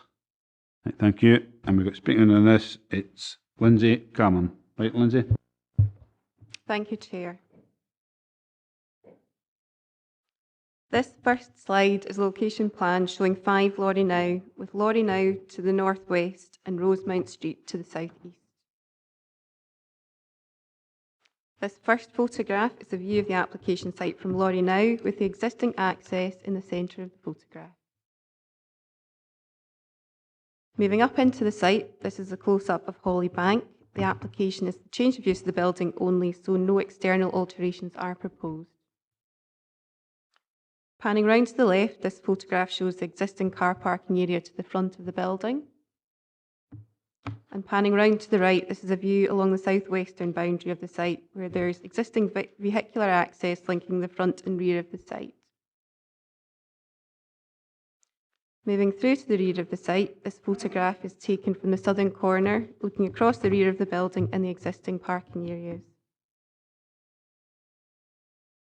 Looking across the rear half of the site from the Rosemount Street access, you have Hollybank to the right-hand side, and to the left-hand side is the old coach house, which, whilst lying within the application site, doesn't form part of the application.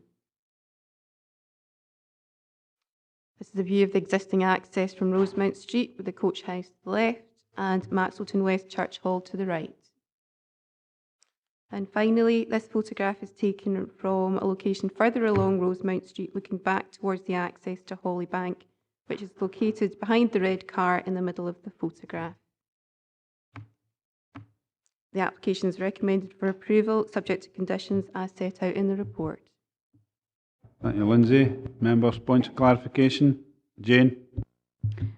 Could you possibly just go back to that last photograph? This street here, is this is a no through road, isn't it, at one end?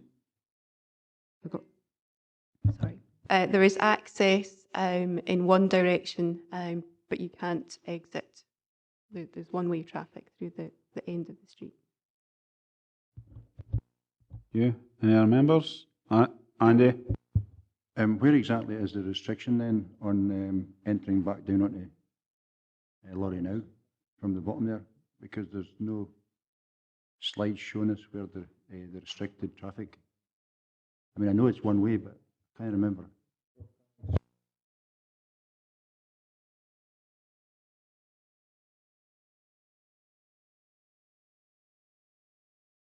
Yeah, that's the question I'm asking though is, I know if you come in off the little side street opposite the post office, that's one way up the way. I think, if I'm right. But where does that stop becoming a one way and start becoming two way? Ken? It's from the corner, the 90-degree bend. The signs are on the main part of Rosemount Street, so they're visible as you're coming from the south towards the north. As you reach that bend, it becomes one way. So it's one way from the corner down to Galloway Street. Right, thanks. Any other members? Jim? Thanks, Chair. I'm sure this came up at the previous meeting in June. The change of use which was granted in 2010, was it never implemented? Lindsay? Yes, as set out in paragraph 1.2 of the report, whilst planning permission was granted for change of use of the hotel to a residential care home and some internal works were carried out, the change of use was never implemented. Thank you. No, Stephen?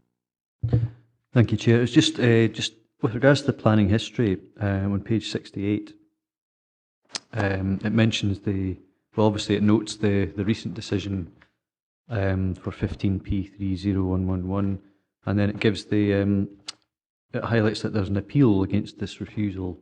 Now, just bearing in mind that these are very similar applications, what happens depending on the outcome of the appeal once that process is followed through in terms of what decisions taken on this application. It's just for a wee bit of better understanding than that for myself and maybe any other members. Thank you, Chair. It's a fairly unusual situation, but there's nothing in planning law to prevent a repeat application being made whilst there's an appeal running. In the event that the committee was minded to grant permission today, then what would probably happen is the appeal would be withdrawn because effectively the desired outcome would have been reached. If the committee decides to refuse the application today, then obviously there is an appeal currently running, and we would anticipate an appeal decision from the reporters unit sometime about November. Thank you, David. Any other members? Ted? Just thank you, Chair. Just on the same point, you know, how many times could somebody come back and submit the same application if it were refused? There is a part of the Planning Act which allows a planning authority to decline to determine an application if within a 5-year period there have been 2 repeat applications which have been refused, or 1 refused and 1 thrown out at appeal. So obviously we haven't got to that stage yet within the 5 years, and this is only the second application before yourselves. Thank you. Tom? Just following on from the earlier supposition, it's in for appeal at the moment. For all we know, that appeal could have been determined but not notified. Now, supposing at the very time we are making a consideration today, and should we consider to refuse, but the determination is made in Edinburgh at the same time to grant, what has precedence? Gillian can keep me right on this, but to the best of my knowledge, the appeal site visit hasn't even taken place, so it's quite some distance away from that. Whichever decision comes first is obviously the one that takes precedence. Yeah, but the decisions could be coterminous, for all we know. That's a problem I've got. Gillian? Thank you, Chair. In relation to the planning appeal for the matter that was heard in June, the submissions for the council were submitted last Wednesday, and a decision from the reporter, normally it's within kind of the 2 to 3 months. I believe a site visit from the reference on the DPEA website that there is a site visit. However, the council haven't been informed of the date for this, nor the appellant or the agent for the appellant. So we're some time off that at the moment. Thank you, Gillian. Members, Stephen? Yeah, it was just on the back of the previous question, but given that, should it come to it in any other situation or this one, which decision would take precedence, which I think what the other councillor was actually asking.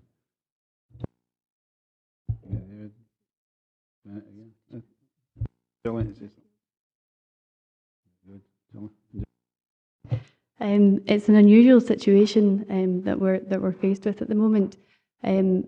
The applicant would have the opportunity, if it was granted today, to withdraw or let the appeal still run.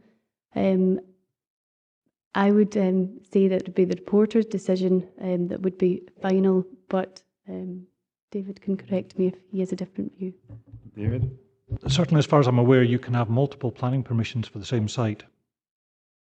So that there's no reason why you couldn't actually have more than one permission. Jim? We're dealing with speculation here, Chairman. There's a planning application before us. Let's go and determine it. No other questions? Can we have Graham File reading a statement on behalf of David Campbell? There's quite a few statements got to be read out here, so as I say, there's no point in members asking questions as it's only statements being read on behalf. And could we stick to the planning application, please, not licensing issues? Yep. Okay, 3 minutes and I'll let you know 30 seconds to go. Okay. Good afternoon, Mr. Chairman, councillors. I'm reading a statement on behalf of David Campbell. Firstly, as you've just discussed, for the applicant to submit an identical planning application with absolutely no material changes to the one that was refused just a few months earlier is an outrageous waste of taxpayers' money and the planning councillor's time. My objections to this application are twofold. Firstly, traffic safety and pedestrian safety and the lack of car parking. It should be noted that the church and its halls have no off-street parking available to them, and the only access doorway for youth organisations and the elderly and disabled is only approximately 3 metres away from the vehicle access and egress to the application property from Rosemount Street. The application property has two existing accesses, the one to and from Laurieknowe, which is very narrow and very steep, and the other to and from Rosemount Street, which is wider and flatter, but both have almost zero visibility splays. This will result in most, if not all, of the users preferring to access and egress via the Rosemount Street side. This would have the combined detrimental impact on traffic and pedestrian safety in Rosemount Street, with the additional on-street parking from the application property and increased turning manoeuvres in and out of the application address. I have particular concern about the pick-up and drop-off times for the various uniformed organisations, particularly during the hours of darkness in the winter months. Rosemount Street, or the parking situation on Rosemount Street, is beyond saturation at the moment, and as we all know, children and cars do not mix. I have no doubt that should this plan application be approved, then this could result in a serious injury or a fatality. This matter will be compounded by the lack of on-site parking spaces for the development. It is clearly evident that 20 parking spaces cannot be provided. This is mainly due to the retaining wall and planting down the southwest boundary, planting along the front of the facade. And on the car parking spaces that are sized on the drawings are the absolute minimum allowable. They should be much wider when they're placed against a boundary wall, and the amount of vehicles that are going to be generated by a 20-bedroomed HMO will be far in excess of a 12-bedroomed hotel. I think we should also look at the coach house, which is bounded by the red line. And it's your 3 minutes up. Okay. Thank you. Could we have Shona McNaught also reading a statement on behalf of Joe McNaught?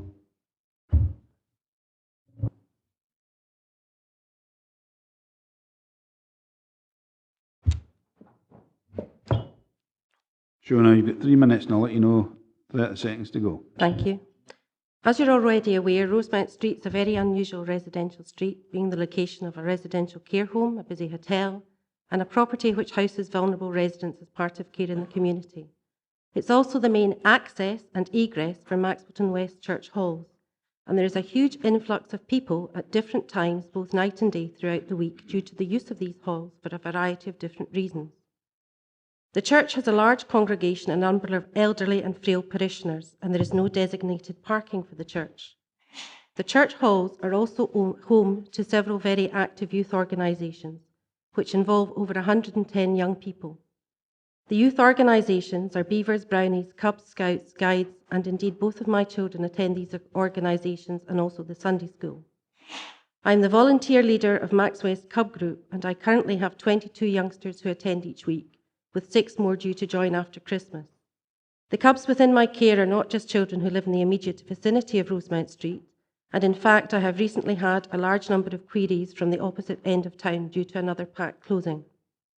I have devoted a great deal of time and effort in my involvement with the scouting movement, and my cubs and their safety is of paramount importance to me. All of these young people are under 16 and the majority under 10 years of age.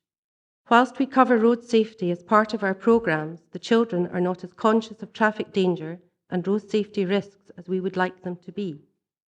The safety of these children must come first. The parents and leaders are extremely worried that should the development go ahead, we are putting the safety and perhaps lives of them at risk. Indeed, Mrs. Jill McEwen, the Brownie leader, went as far as suggesting that a child risks being killed should this development be approved. The entrance from Rosemount Street is only 3 metres from the entrance to the church halls and has very restricted visibility due to a high wall, making it extremely difficult to see what is coming, be it traffic or children. The lack of parking in the street means that the parents either double park or park further up the street where they await their children, and at times this results in frustration and increased risk. Can we, in all conscience, really risk the chance of a serious accident when a child rushes out to catch their lift home? There are further accessibility issues with the Laurieknowe entrance, and the applicant's comments regarding... 30 seconds to go, Shona. Thank you. Regarding Laurieknowe being generally slow-moving, so any conceivable accident is unlikely to be serious is extremely concerning. Indeed, an elderly resident died following an accident as he tried to enter the traffic flow. I urged you to vote to reject this application on the grounds of accessibility, road safety issues, just as you did in June. And since then, nothing has changed. Thank you, Shona. Can you remain in your seat? I think you're on now again. I am, Statement, yeah. you're on. Me this time. You're on. Thank you. You get 3 minutes again. I'll let you know 30 seconds to go. As a resident of Rosemount Street, I am concerned that within very close proximity there are already 4 HMOs operating and a further 2 whose licences have lapsed. There is a further property at the Laurieknowe end of Turregel Street which provides temporary accommodation for adults and children. In my respectful opinion, we have already approached overdevelopment and Hollybank would be saturation. Surely it's not the planner's vision to destroy the amenity and community of this area, and it would contravene Dumfries and Galloway's overarching policy OP1 Part A. This is not a question of not in our backyard. We are a very tolerant and welcoming community. Some of the HMOs in the vicinity have caused us problems in the past, and indeed the bench at the end of the street had to be removed following antisocial congregations of residents of the local HMOs, which involved drug use and residents finding used needles. Having said that, we have not taken any issue with these in the past. As I have indicated, we, as a community, simply feel that this is a step too far, and especially given the size of the Hollybank development. As a businesswoman, Miss Keir wishes to run her business as a profitable venture, which is completely understandable. Can we stick to planning issues, please? Okay. Her recent comments in the press and communicated to residents via letter regarding running Hollybank as a venue for stag and hen parties was very distressing to our to our residents, if not threatening to many of the elderly residents. Can we stick to the planning issues, please? Sorry. If this application is granted at any time... Can you stick to the planning issues? You just seem to be continuing. Okay. Right. Sorry. The risk involved with it becoming an HMO is, in my opinion, very real, especially with the very nature of the clients normally using HMOs. It is not... That's not a planning issue, sorry, Shona. Okay, right. Going back to road safety and safety of the children, there is a huge footfall of children passing both in front of and behind Hollybank, and I do not believe that we could with impunity allow this to become a reality. 3 metres from the church hall, opposite a nursery on the main road to an extremely busy, large primary school with pupils passing constantly. It's not compatible with other uses in the area. There has been no material change to the application, and road safety issues and accessibility are still major concerns. To conclude, the development is not in line with the needs and amenities of our community. Thank you, Shona. Thank you. Members? No. Right, thanks, Shona. Could I have Margaret Newlands now reading a statement on behalf of Karen Hay? Thank you, Chair. And could you stick to the planning issues, not the licensing part, if possible, please? Yes, okay, thank you. The first point from Karen Hay is on safety and traffic increase. As in my objection to the first change of use application, like my neighbours, I continue to be concerned that the granting of this application would bring about an increase in traffic and parking requirements that would cause problems. In my view, this would be a danger not only to the residents and the children who play in the street, but to the many children and adults who participate in the regular activities in the church hall. I'm objecting because I do not want injury to a child on my conscience. Over provision. My other concern, which is specific to me, to Karen, and which is extremely worrying, is that I currently have an HMO at 25 Rosemount Street, situated right behind my home, which is at 21 Rosemount Street, and another HMO, 23B Galloway Street, situated directly above my work premises of Eclipse Hairdressers. Since this flat above my premises was concerned was first granted an HMO licence, there have been endless problems which have affected my business and cost me money for damaged repair. In spite of communication with the relevant parties, the HMO officer and the owner of the flat, about what I have had to endure, the situation has not been resolved or even moderated, and there is no sign of improvement in the foreseeable future. To date, I have spent £800 in solicitors' fees, £1,250 excess on my insurance, as well as the interruption to my business and the time taken to clear up the mess caused by 9 incidents of water penetration through the ceiling. While the property at 21 Galloway Street is not currently trading as an HMO due to the death of the owner... Sorry, once again, could we stick to planning? That's not a relevant issue. Okay. Yeah. Having moved to Rosemount Street 14 years ago as a quiet place to live, I now dread the fact that I will have my life affected by a third HMO, this time directly in front of my home. I hope the committee will take the fears of the Rosemount Street residents into account and reject this application. Margaret, as I say, could we really stick to the planning here? As I say, there's a lot of Yes, I'm just issues reading her coming up statement. there. I know you were reading the statement, like that's how we're not asking any questions on it. But as I say, and could we, as I say, we seem to be repeating the same thing over and over again. If there's any more, could we try and stick to new points? Right, thank you. Margaret, you're now speaking for yourself this time. Thank You've got you. 3 minutes and I'll let you know 30 seconds to go. Thank you. Like my neighbours, as before, I continue to object on the grounds of road safety, over-provision and the detrimental effect on the amenity of the area. We consider ourselves to live in a street that has a community benefit not only to those who actually live here, but to a wider catchment area of Dumfries, and I wish to reiterate my objection to this new application. In Dumfries, certain areas seem to attract developers who wish to create business opportunities by converting older properties into HMOs. In the immediate area around Hollybank, we already have a cluster of HMO licensed properties of varying sizes and accommodating considerable numbers of residents, all within sight of one another, at which point is over-provision taken into account. We appreciate that the Council is very involved in developing the community aspect of places such as Queen Street, where there is also a cluster of HMOs, and would appeal to them to consider the potential damage that might be caused to an existing neighbourhood community. Hollybank is situated on Laurieknowe, which is a key access route via the A75 from the west of the region to the centre of Dumfries. The short section of road in question already has 5 existing HMO licensed properties on both sides of the road, one of which was created by the amalgamation of 3 private homes.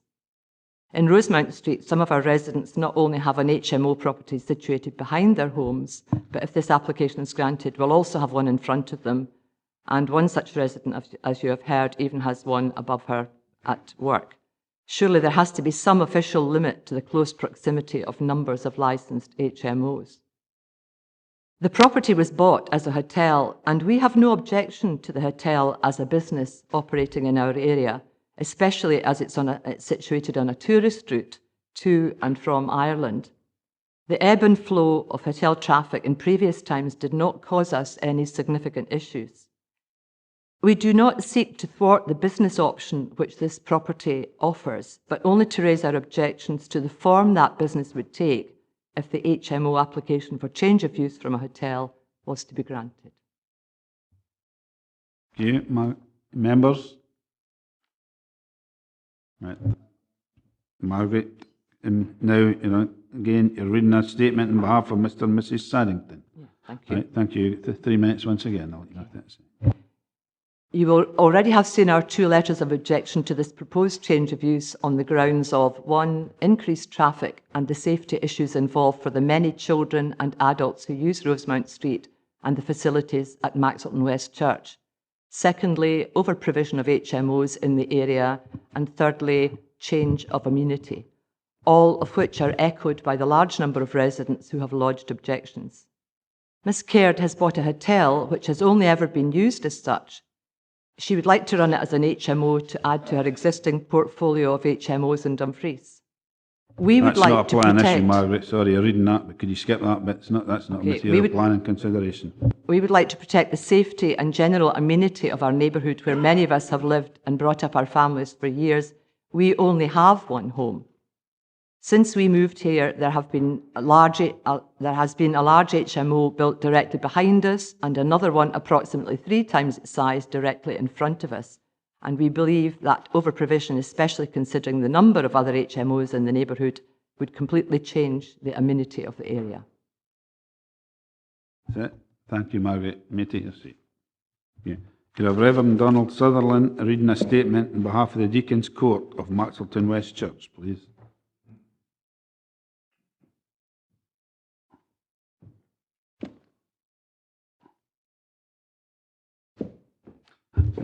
But, 3 minutes, David, and I'll let you know 30 seconds to go. Okay, thank Harbour, you. thanks. This planning application was considered by the Deacon's Court of Maxwellton West Church, who agreed to lodge an objection to the application for change of use on the grounds of road safety and the negative impact on the built environment.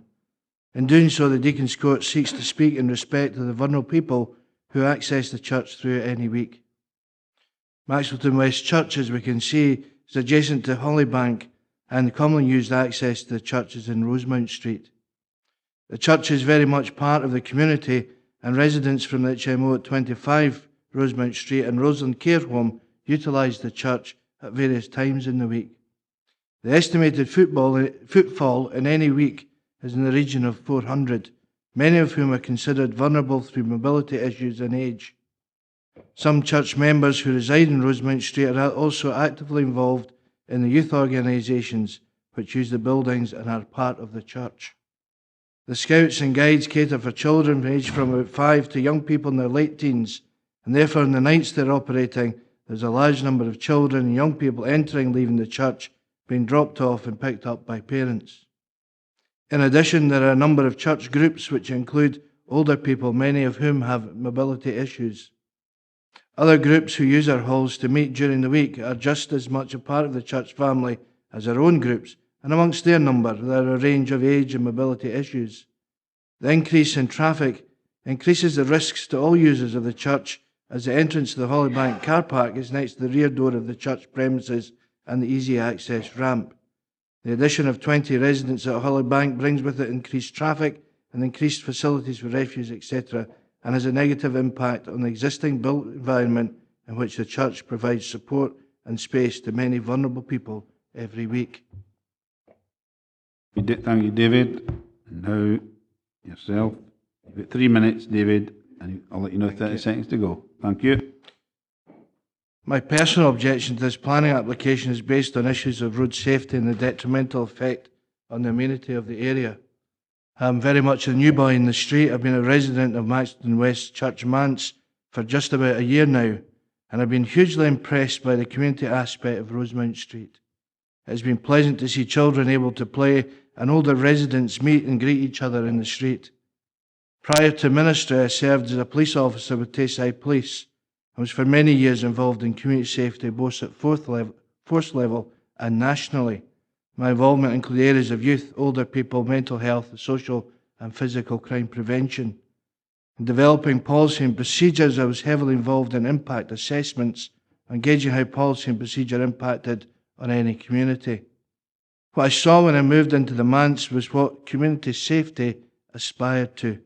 All there in Rosemount Street, residents of all ages, a care home, vulnerable people housed at 25 Rosemount Street, and a church. Hollybank, as a multi-dwelling, adds significantly to the vehicular and pedestrian traffic. Increased traffic brings an increased risk to road safety to a street which is already, as we've heard, busy. Whilst Hollybank does have access into Laurieknowe, the access and exit to the larger part of the car park is at Rosemount Street. Additionally, I'm also chaplain at Laurieknowe Primary School, and I see many of the children walking to and from school and passing the front or the rear of Hollybank. Purpose of or intention of the use of the building is different from what surrounds it, and it would be the biggest such HMO in an area which already has a number of HMOs. Every change of use of buildings, every new build has an impact of some sort on an area. And I believe that the addition of Hollybank as a house in multiple occupation, in addition to the existing provision of HMOs in the area, would be over-provision for this area. This does have an effect on the area in terms of community safety. Any area becomes known by its amenity and its built environment, and I would suggest that this proposal would be detrimental to Rosemount Street, which for me epitomises this aspiration of community safety. Thank you, David. Members? David? Thank you very much, David. Could I have Barbara Whitty, please, reading a statement on behalf of Gary Henderson? You've got 3 minutes, Barbara, and I'll let you know 30 seconds to go. Statement on behalf of Gary Henderson of 9 Laurieknowe, who's asked me to raise an objection to the planning application based on traffic, access and parking considerations, and also available space for recycling bins. As we've already heard, Rosemount Street is a very busy street in terms of traffic volume, and we are concerned about the safety of the access to the proposed car park. The entrance to Maxwellton West Church Hall is adjacent to the proposed rear access. The church hall is used on an almost nightly basis, and we feel that increasing the traffic in this particular area will increase the risk to those using the church and the church hall. Although the premises was previously used as a hotel, the traffic volume was never as high or as regular as 20 cars each day, morning and night, and never would be for a small hotel of that size. Therefore, to compare the proposed use as an HMO to that of a small hotel is not a fair comparison in terms of regular traffic use. We also have doubts regarding the scale location plan showing 20 car spaces and if this is actually physically possible in the space available. As business owners of a local nursery, we are fully aware of the planning department's strict guidelines on the provision of off-street parking, and we hope that this is applied consistently to other businesses whose size depend on the amount of availability of parking spaces. We can sympathise with the applicant on the fact that there may be a missed opportunity based on the lack of suitable parking. We have also been refused permission to expand our business and provide employment for additional staff based on the parking provision rather than the space available within the building. We would therefore ask that any decisions made on parking provision for a business are in line with previous judgments passed by the Planning Office for the local area. Our final concern is with the lack of provision for recycling bins on the property. In light of recent Zero Waste Scotland legislation regarding recycling and the use of separate bins for each different type of waste material, we do not feel that enough consideration has been given to the space required for recycling. If the Planning Office decides that the property now has enough parking provision, we feel that this will be because of a compromise in terms of the space required for the amount of waste bins for a business property housing up to 40 people. Thank you, Barbara.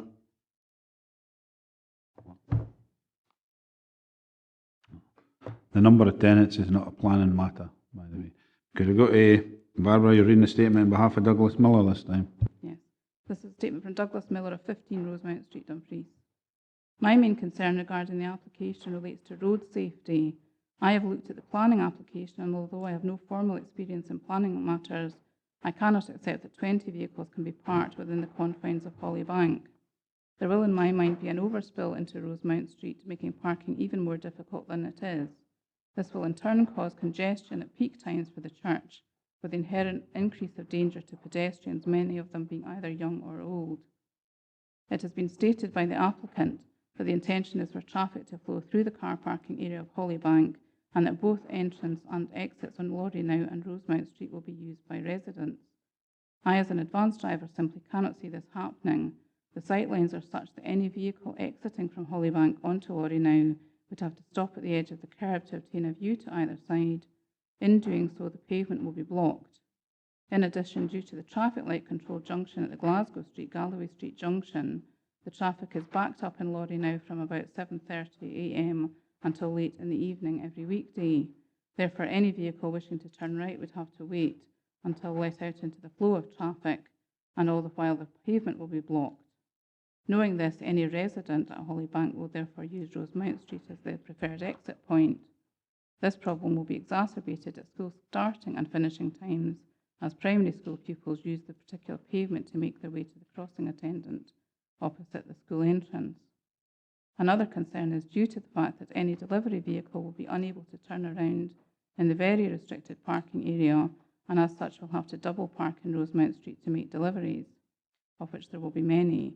The liability for double parking, I appreciate, is the responsibility of the driving, but they will have no other option, and this, together with the number of pedestrians in the area, is simply a recipe for disaster. I hope the committee take cognizance of this the very strong and genuine concerns of the local residents and turn down this application for the second time. Right. Thank you, Barbara. You're now reading a statement on behalf of Raymond Whitty. Thank you. Thank you.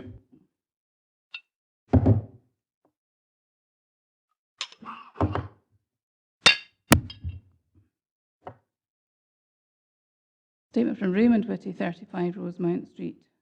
Compared with the first application, which was rejected by this committee, the second application contains no material changes in its terms, and the issues raised by the residents of Rosemount Street and by parents and other people associated with organisations using Maxwellton West Church do not appear to have been addressed.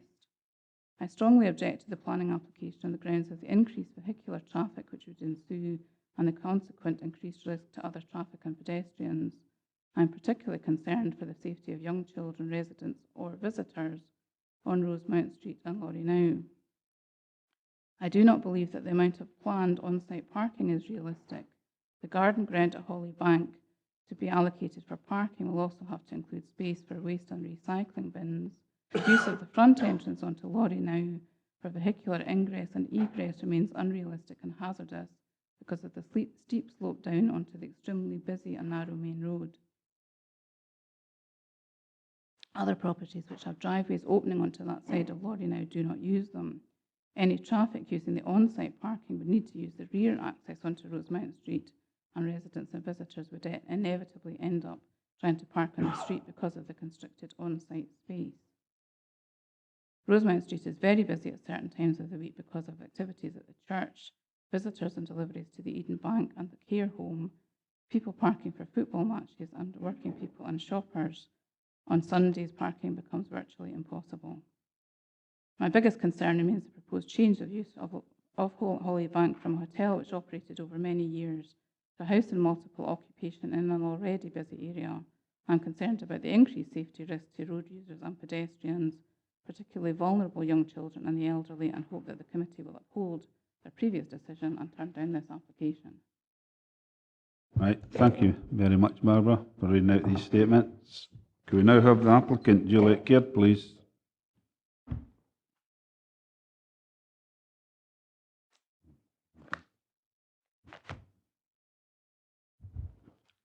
Right, you've got 3 minutes, Juliet, and I'll let you know 30 seconds to go, and can you stick to planning grounds, please? Yep. The planner's report has rebutted all these objections. Of course there'll be more cars when this long abandoned commercial building is used again. The comparison should be a change from a viable hotel to an HMO, not an unofficial church car park to an HMO. As a hotel, it's unrestricted. 20 bedrooms for 41 guests, plus visitors to the bar, function room and restaurant, staff and delivery vehicles. In contrast to this HMO could only have up to 25 occupants, as confirmed in my letter from the HMO inspector. Could you stick to the plan issue, please, and not an HMO, sorry. Larger numbers would overcrowd kitchens and be unmanageable. Also, HMO tenants would have local knowledge of children on the street, whereas hotel guests would not. The Dalston Hotel had little traffic because it was failing. A viable hotel could well pose problems similar to those reported at the Eden Bank. The roads officer says it does not result in a material increase in the demand for on-street parking, and has very clearly offered no objection on road safety grounds. On his advice, we asked a chartered civil engineer to make an accurate topographical parking plan. Ken Asher, with 35 years' experience of road safety issues, has now drawn 21 spaces of the recommended size. Minimal manoeuvring is required and no doors or fire escapes are blocked. There's ample room for bins and indoor storage for 8 bikes and outdoors. In any case, one space per unit is far more than needed in our other town HMOs, as only 32% of the tenants have cars. Friends are not permitted to stay. Mr. Asher's views are compatible with the roads officer. For instance, he says the hotel's long-established access at Laurieknowe is perfectly manageable. Our former tenants with cars preferred this access. It's 8 metres wide at the pavement. Mr. Asher states the site has been used as a hotel, an established use which has the potential to generate traffic volumes likely to be in excess of its proposed use as an HMO, and I believe that adequate car and cycling parking can be provided within the site, and that its change of use will have no material impact on road safety in the area. The claim of over-provision of HMOs has already been addressed in the report. There are only 4 with low occupancy levels. Speculation about other buildings is irrelevant. We've had HMOs for working people for 11 years with no complaints about antisocial behaviour. 30 seconds to go, Juliet. In any case, strict rules apply to HMOs. The council has powers to revoke a licence. This is in stark contrast to houses rented to families. House straight into licensing again. There's a great shortage of decent, affordable accommodation for working people. This was a long abandoned building with a leaking roof and burst pipes, but not yet boarded up windows. To restore it and to use it as a residence rather than a hotel in a residential area is hardly incompatible or conflicting with the surrounding existing uses and amenity. Working people boost the town's economy and community. Sorry. Members, no, you stay in your seat, please. Members, any questions for Juliet?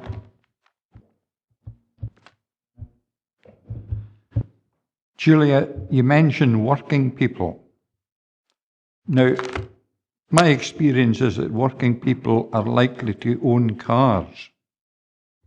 Well, some obviously do, but they're mostly young working people who can't afford a flat of their own yet.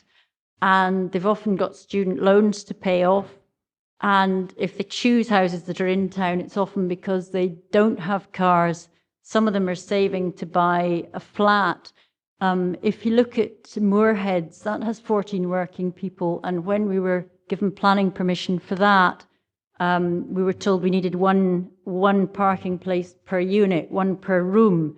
Moorheads, there are 2 neighbours that regularly use the parking places because we've allowed them to, because we've got far more than we need. And friends park there in the day if they're going shopping because we've told them they can. If you look at Moorheads, anytime, evening, weekends... Sorry, Juliet, Moorheads is no... All right. Moorheads No, is not just to an do with it. I know, example but that as I say, if we could working just keep it to this application. Okay, right.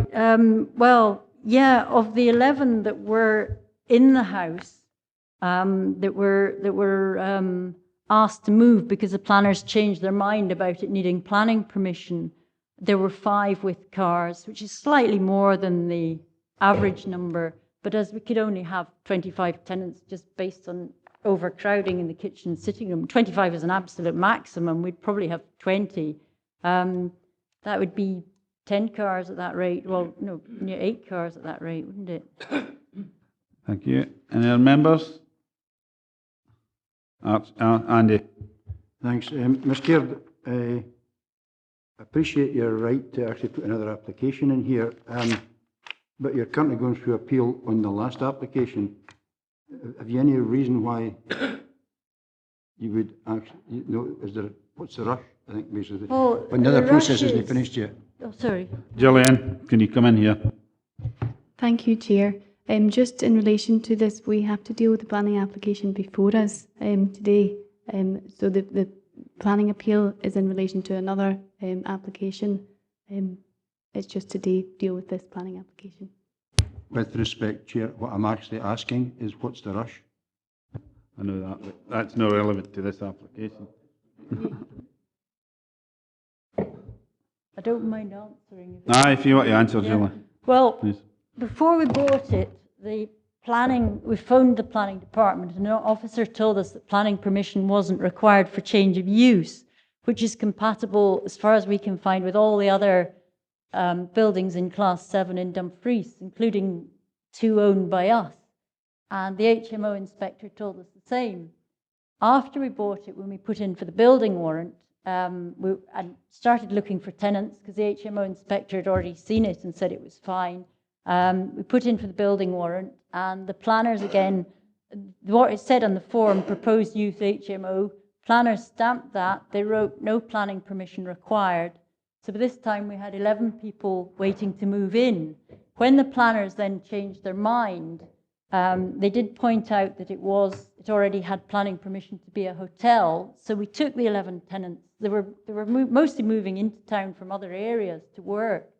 So we took them on a hotel basis and told them that the planners, as far as we knew, were recommending or would recommend approval of it. Sorry, Juliet, I think we're straying again for... Well, the hurry, the hurry is we had to kick them out all that day after the last planning meeting. We had to ask 11 people to leave, and they've since been sleeping on friends' sofas and temporary accommodation and waiting to move back in, which we feel very guilty about. And also, we're losing about £7,000 a month every month that we wait. That's fine. Thank you for that, Julie. Any other members? No. Right. Thanks, Juliet. You may take your seat again. Members are now in session. Stephen? Yeah. Oh, sorry. Could I ask Ken just to clear up some of the roads issues and that? That's been questioned here, like about parking and access, etc. Are there any specific questions he wants answered, or do you want me to give you a general response? Just a general view of what's been said. As everybody's well aware, it's been a busy hotel in the past. We assessed it on the basis that it would have a certain traffic generation. It's fair to say in terms of trip rates, there is no trip rate database entries for an HMO, but in looking at and considering it as as flats, which is probably a high usage, we would consider that there would be some 70 trips a day in total. And as I say, I think that's probably on the high basis. That equates to around about 4 trips per hour over an 18-hour day, which we wouldn't consider to be particularly significant. And I would stress that I think that a busy hotel, and it could be a very busy hotel with function rooms, will generate more traffic than that. In respect of the parking, there have been various applications for this site over the years. When it was changed to a care home, we gave the general advice that there was room for approximately 20 spaces within the site based on the council standard for informal parking of 23 square metres per vehicle. When this particular application came in, we looked at it in much more detail, and we've looked at what can be achieved within the site. I think it's fair to say that 19 vehicles can be comfortably accommodated. You could probably get 20 without too much difficulty, having had a look at some of the plans that have been circulating. What I would also say is that in terms of the standards we've applied the standards that would apply to a public car park. In private ground, people generally park a little bit more tightly, and there's generally you can get a little bit more in terms of accommodation. Many people will have driveways designed for two cars, but when a 17-year-old gets a car, they manage to find room for 3 all of a sudden. So I think there's probably room for the 20 spaces that have been proposed. In terms of the road safety issues, as a busy hotel generating similar volumes or more in terms of traffic, there's no net difference. I've looked at the accident rates in that area for the last 13 years, and there have been no incidents recorded on Rosemount Street at all. There have been 4 incidents on Laurieknowe, all of which really come down to drivers failing to drive with due care and attention. So in terms of consideration of the site, we consider it's probably not a lot different to its use as a hotel. Thanks for that, Ken. Stephen? Thank you, Chair. Appreciate that input from the roads there. Just on page 72, section 4.8, third line from the bottom, it says there the Council's HMO licensing and landlord registration officer has confirmed verbally. He's confirmed verbally. So I'm just sort of really wondering, given the significance of that and how it appears in the report, would it be worthwhile getting confirmation in writing to substantiate what the report's actually asserting? We didn't deal with HMOs, so Stephen. Yeah, it's just, I'm just reading the report as it's presented to me, so it'd be helpful just to get a wee bit of guidance on that. Thanks. Good. The reason really for putting that in the report was just to show that the issue of over-provision had been considered and addressed, but an HMO licensing officer is not a statutory consultee for a planning application. They have their own separate licensing regime for that. So it was really just to show that the issue of over-provision had been looked at. Yeah. Gail?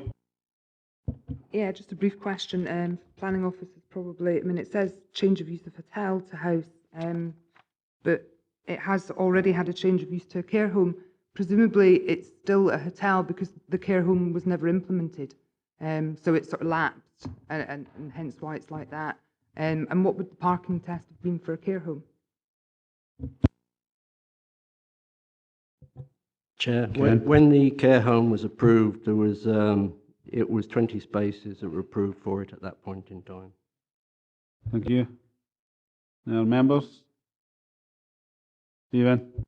Yeah, thank you again, Chair. It was just on the 4 trips per hour mentioned over an 18-hour day, just from the information just given. So, but I think most people's experience of traffic is over the course of an 18-hour day, you don't get 4 trips per hour. You get it all clustered into busy periods. I mean, that's my understanding of sort of traffic. So I was just trying to get a sense of those 4 trips per hour. Did you sort of model when those trips would be, just to get an indication, and how that would segue into the existing seemingly very busy use of that particular road? Chair, that is an average over an 18-hour day. Clearly, there tends to be higher usage at peak times in the morning and the afternoon. I haven't got the exact figures for what it would be during the peak hour, but it certainly would probably be very little different to its use as a hotel, when you'd expect people to be leaving in the morning and returning in the evening. Stephen? Thank you, Chair. And just finally on that point, for myself anyway, 4 trips per hour obviously would be a different safety risk pattern than many trips per hour that averaged out at 4 trips per hour. Do you see what I mean? So the risk associated to safety from very busy traffic all clustered into 2 time slots, if you like, I would imagine be slightly different to 4 trips per hour over the course of a whole day. So I'm just wondering, is there a significant difference, or is there nothing to be worried about? Yeah. I've just located the information I didn't have when I answered the previous question. In terms of the trip rates for flats during the peak period, we'd be looking at something in the region of 6 vehicles during the morning peak and around about 6 to 7 in the afternoon peak per hour. Thank you. Archie? Thanks very much, Chair. I remember this one the last time as well, and we tend to be going back and forward into different areas other than planning side of things. And you know, quite rightly, people are asking questions and challenging, and that's absolutely right. But as part of the planning application side of things, I've seen, you know, nothing or heard nothing that would, you know, go against the recommendations. Now, we'd love to be in a position to change driver behaviour. We are not in that position. We would love to be in a position to police the area. We are not in that position. We would love to be in a position probably to change HMOs at will, but we are not in that position. We're here as a planning applications committee, and we have to deal with planning issues and planning policy. There's nothing changed, in my opinion, from the last application. And I went at that time to approve subject to the conditions as it says in the report, and I'm going to put that forward again. Thank you, Archie. Jane? Thank you, Chairman. I think in some ways actually there has been something changed, which is that we have had clarified the actual likely number of trips, and on the basis of even 6 an hour, that's 1 every 10 minutes. And I cannot help thinking, really, that we are probably in danger of over-egging this particular pudding. I understand people's concern. I do understand that, actually. There are concerns about changes to people's amenity. But, you know, I think we'd be better off in terms of the amenity of this area and of considering, I think, what would be right to do in terms of planning I think we should approve this forthwith with absolutely no difficulty at all. All that's happened today is that we've actually clarified the likely danger and the likely difficulty in terms of parking and found it not to be a problem. So I'm absolutely with Councillor Driver on this one. Right, Gillian? Just to confirm, we have a motion by Councillor Driver, seconded by Councillor Maitland, to approve the application subject to the conditions detailed in the report. Pass back to you, Chair. Andy? Thanks. We seem to have a propensity moving to make a decision before people have had a chance to speak. Now, I actually don't concur with the previous two speakers because I don't think anything has actually materially changed from the last time. What I have to say here is, whilst I respect Mr. Druitt's assessment, when you take the exponential build-up of other users using other premises in the place, it's not just about this area, this house, it's the combined road safety aspect which this would add to. So it's not just a case of taking this in isolation. We have to take it in the context of the entire area and street. I'd also remember that one of the houses which fronts onto Laurieknowe at the junction there was a fatality there, and the owners had to summon entering onto that Laurieknowe. So that's maybe a local knowledge coming into play here. So I would actually put the amendment in that there's proposal was incompatible and would conflict exactly the same decision as we arrived at the last meeting, because I can't see any material difference being put forward here today. Peter? Andy's taking the words out of my mouth. I'd like to second it, please. Gillian? Thank you, Chair. We have a motion by Councillor Dryborough, seconded by Councillor Maitland, to approve the application subject to the condition detailed in the report. And we have an amendment put forward by Councillor Ferguson, seconded by Councillor Diggle, that the proposal to refuse on the grounds that the proposal is incompatible and would conflict with surrounding existing uses, and as such it would have a detrimental impact on the amenity and road safety of the area. Councillor Martin? Motion. Councillor Dempster? Motion. Councillor Blake? Amendment. Councillor Diggle? Councillor Dryborough? Motion. Councillor Ferguson? Amendment. Councillor Geddes? Amendment. Councillor Groom? Amendment. Councillor McGregor? Motion. Councillor Maitland? Motion. Councillor McCautry? Amendment. Councillor McComb? Motion. Councillor McKee? Amendment. Councillor Stephen Thompson? Motion. Councillor Ted Thompson? Motion. And Councillor Witts? Amendment.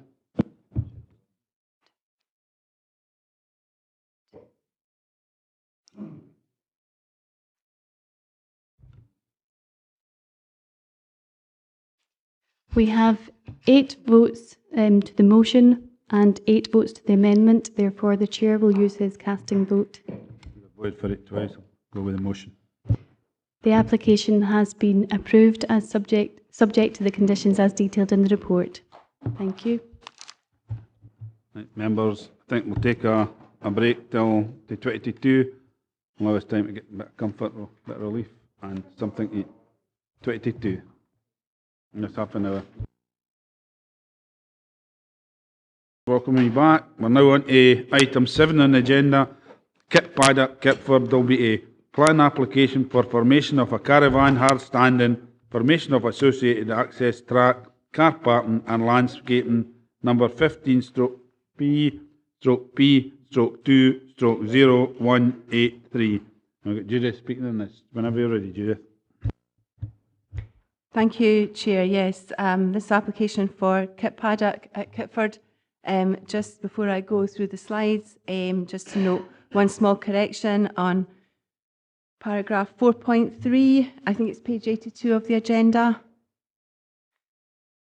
It says the principle of the siting of a chalet at this location has been established by previous planning permission, 03P 20060. That should say caravan.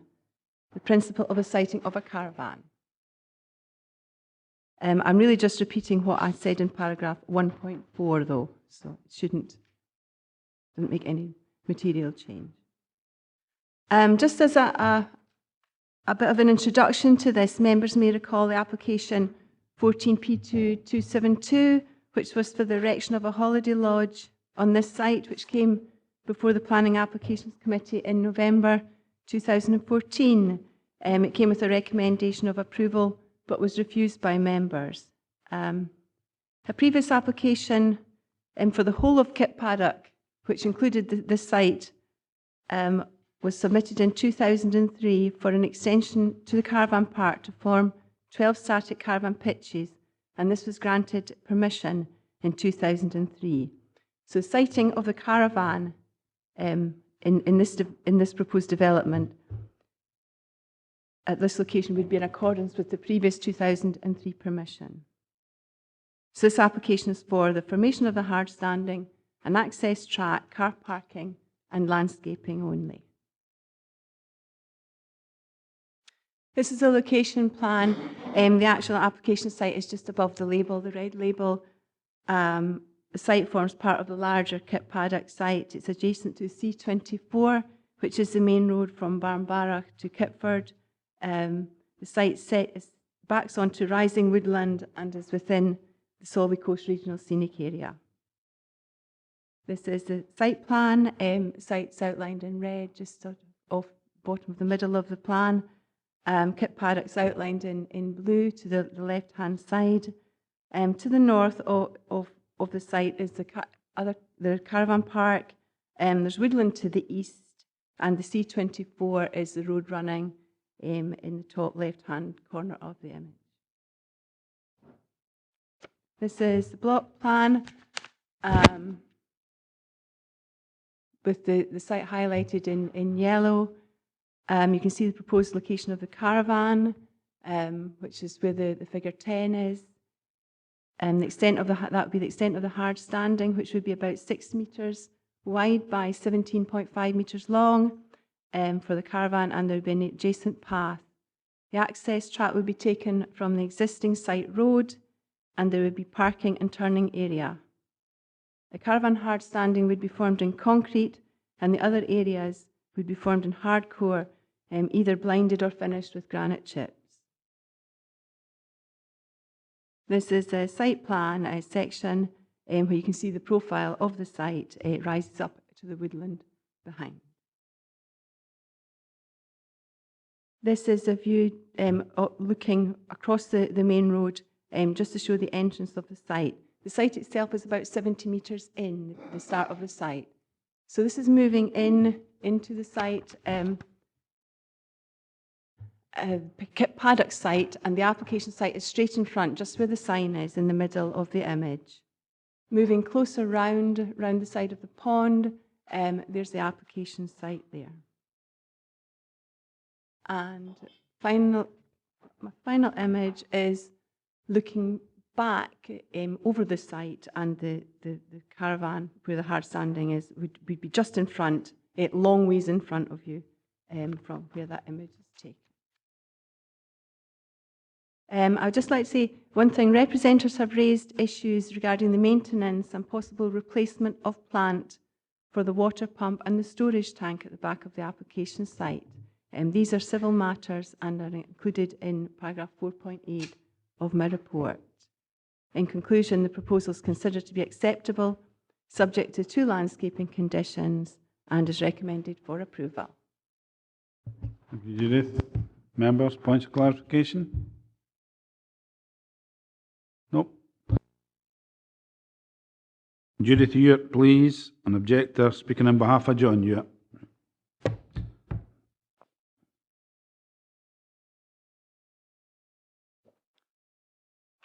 You've got 3 minutes, Judith, and I'll let you know 30 seconds to go.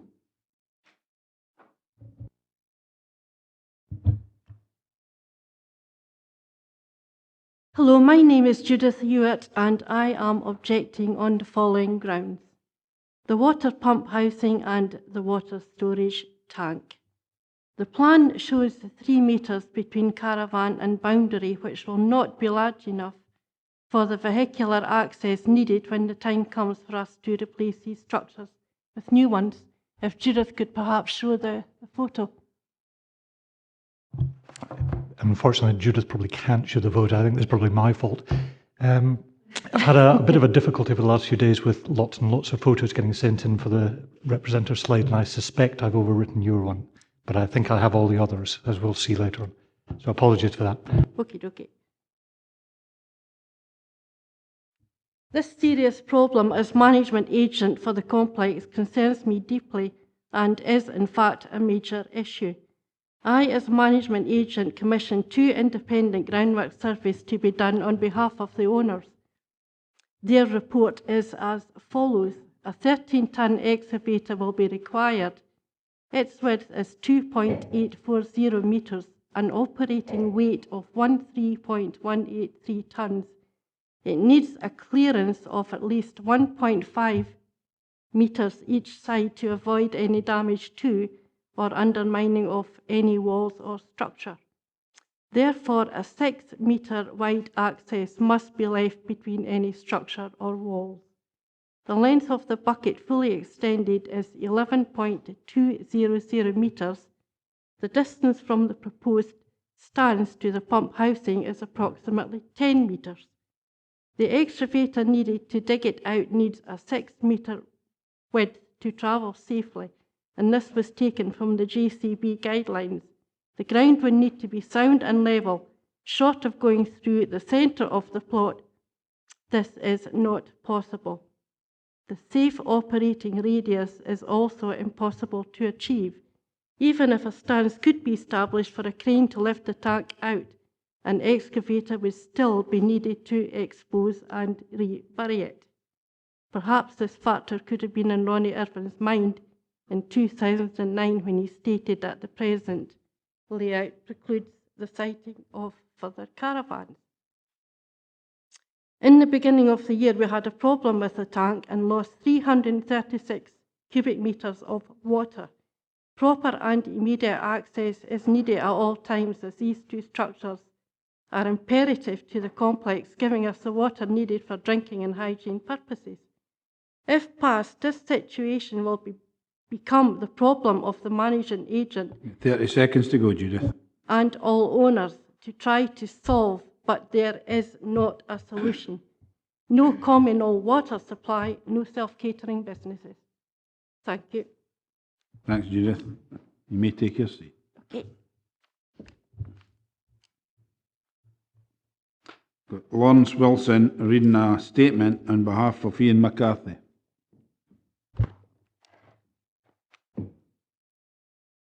Good afternoon, Chair. Lawrence Wilson. Many thanks for the opportunity to speak. My clients are clearly not very much in favour of this, and are rather disappointed that last year the application was unanimously, or fairly unanimously, refused by the Planning Applications Committee. And now we have in front of us another application for more or less the same thing. It makes no difference in many ways as to how the application is lodged, and it seems that it's not up to application number 5 yet, so we'll see what we can do with this one. Paragraph 4.7 in the report says the proposal does not relate to a particularly sensitive part of the RSA. Well, with the number of trees that have been felled on this site, and that was an issue last year, I'm surprised that this is put into the report in this manner. It's not a particularly sensitive part of the RSA. Any part adjacent to the RSA or part of the RSA is important. In paragraph 4.9 under other matters, it says, I consider the layout has been formed, precludes the siting of the previous units within the application site, and any attempt to site further units without a further planning application will be challenged.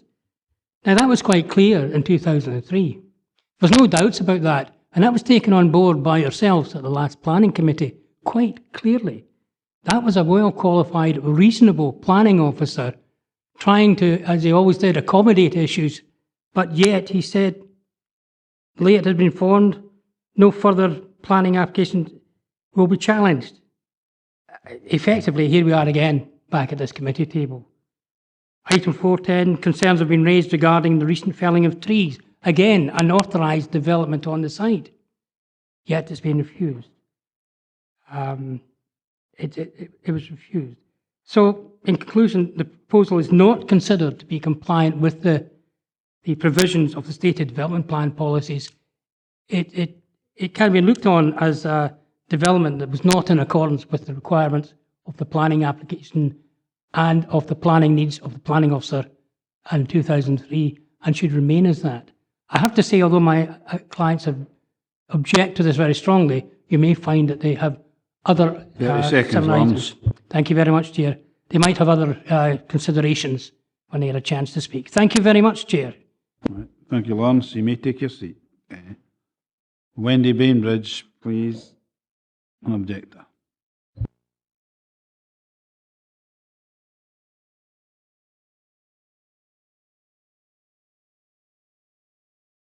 Oh, sorry.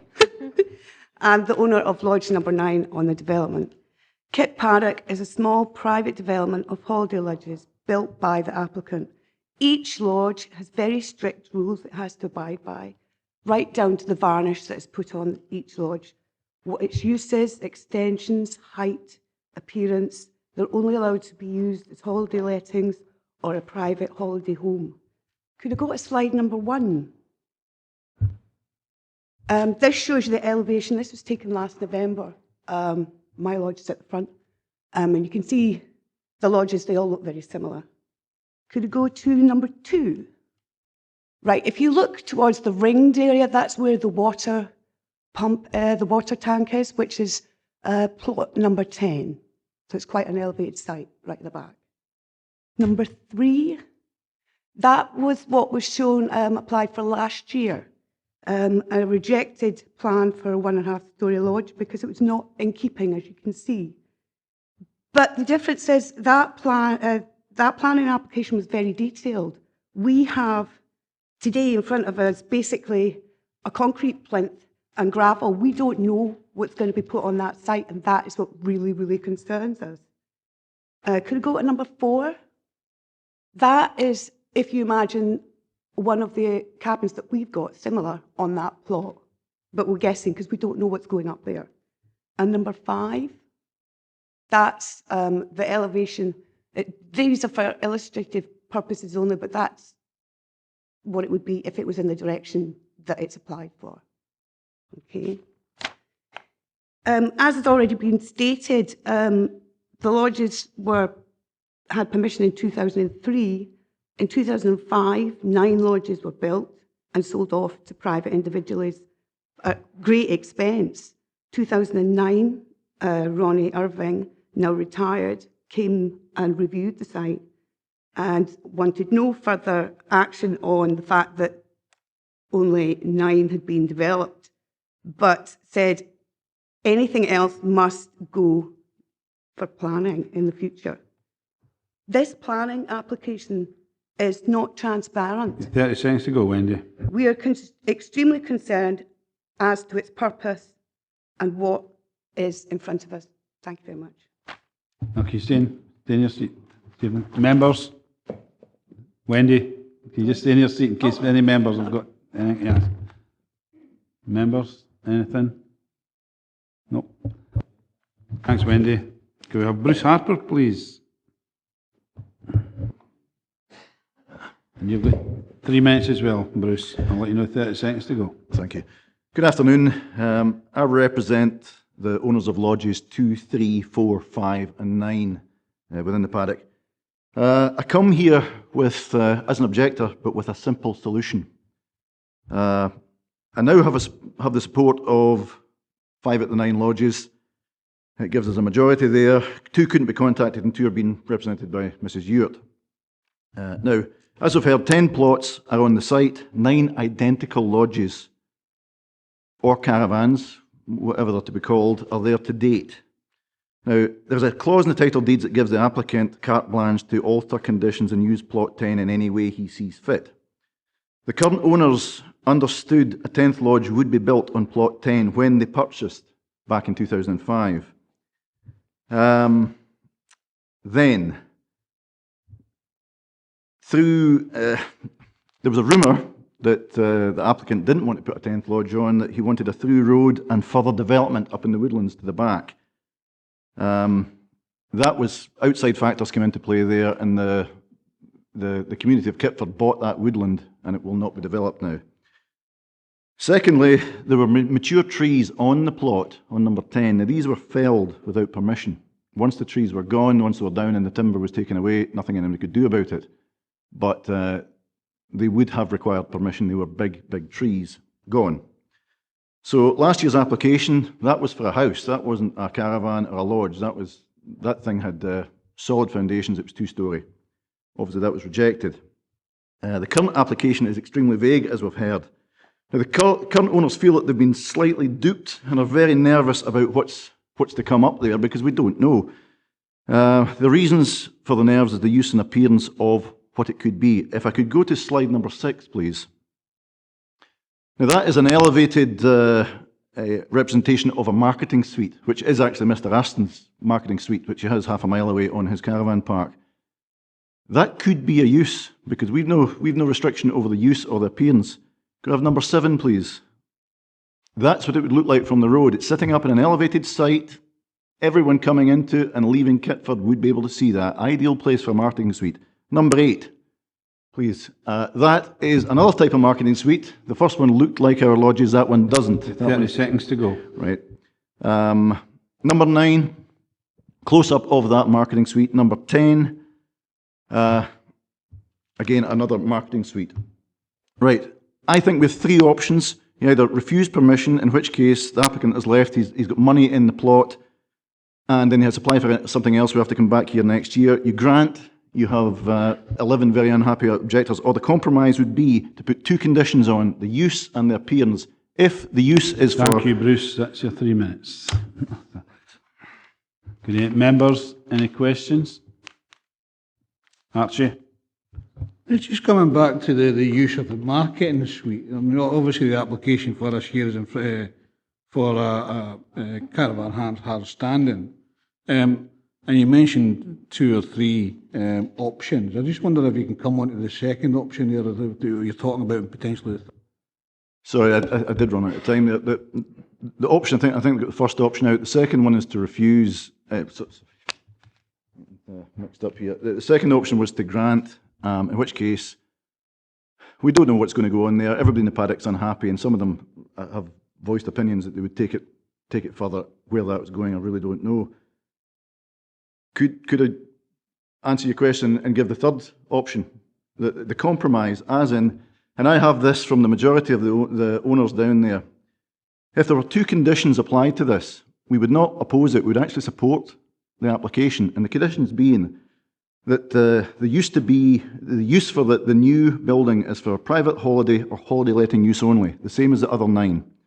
And also the appearance must be the same as the other 9 in terms of colour, height, structure. In that case, there are benefits for this, because it means that Mr. Aston's involvement in the site is over and done with. He gets his money from it and can move on to pastures new.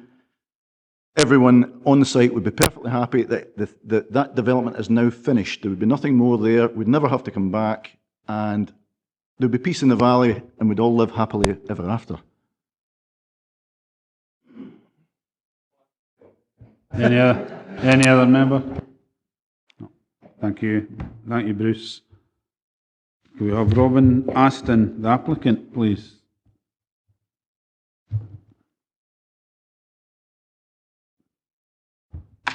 And you've also got 3 minutes, Robin. I'll let you know 30 seconds to go. Thank you, Chairman. Committee members, thank you very much. I'm glad that the clarification of the fact what the product is, that it's a caravan, though frankly we would all consider maybe a lodge-style caravan would be better.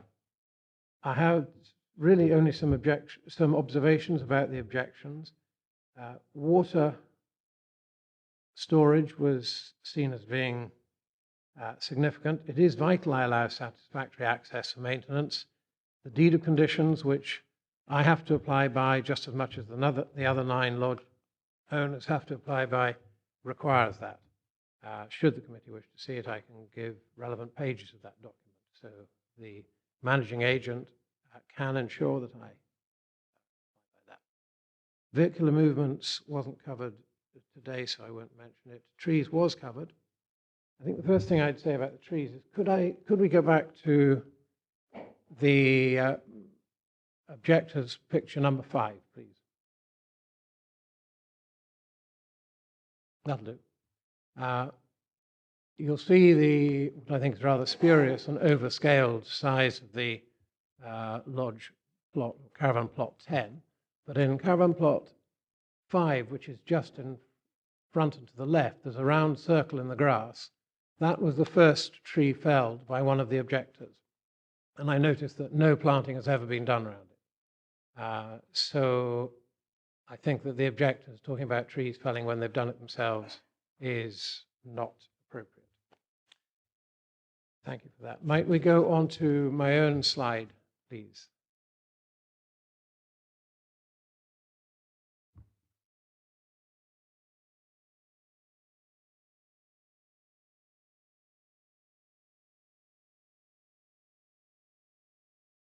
Thank you. This photograph is taken from the entrance. It's not possible to enlarge it, is it? And in the looking straight through is a precisely to scale caravan, a lodge-style caravan of the same length as all the others are. And the others are not all exactly one size, but they're very broadly one size. In front of it is the front view of Lodge 30 5. seconds to go, Robin. Thank you. So that's actually precisely to scale. Therefore, I would refute the objector's views. I would remind the committee that the application is actually only for hardstanding, because I do have the consent for the 10th unit, and I do not have carte blanche to do what I want. Thank you very much. Thank you, Robin. Members?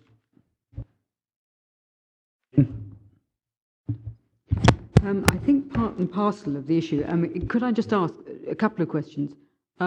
You've offered us that slide. Is that the same sort of height? Are we talking, is that accurate as to where the height would be on? Yes, we have sought to make sure that that sits exactly where the height of the ground would require it to sit.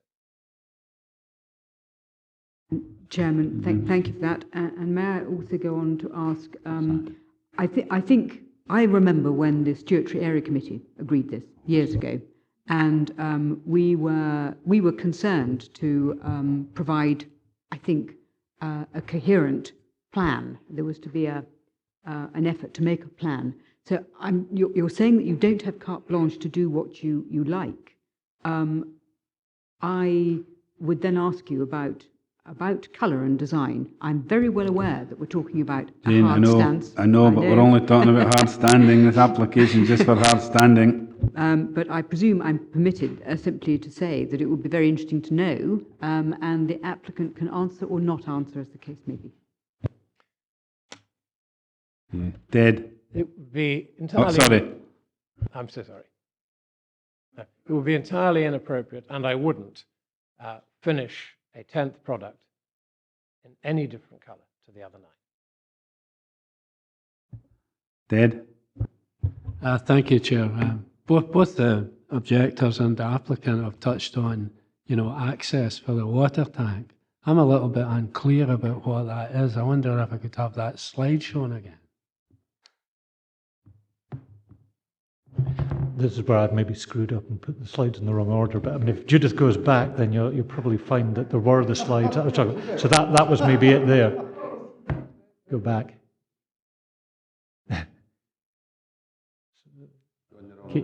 Keep you going away. Keep going forward.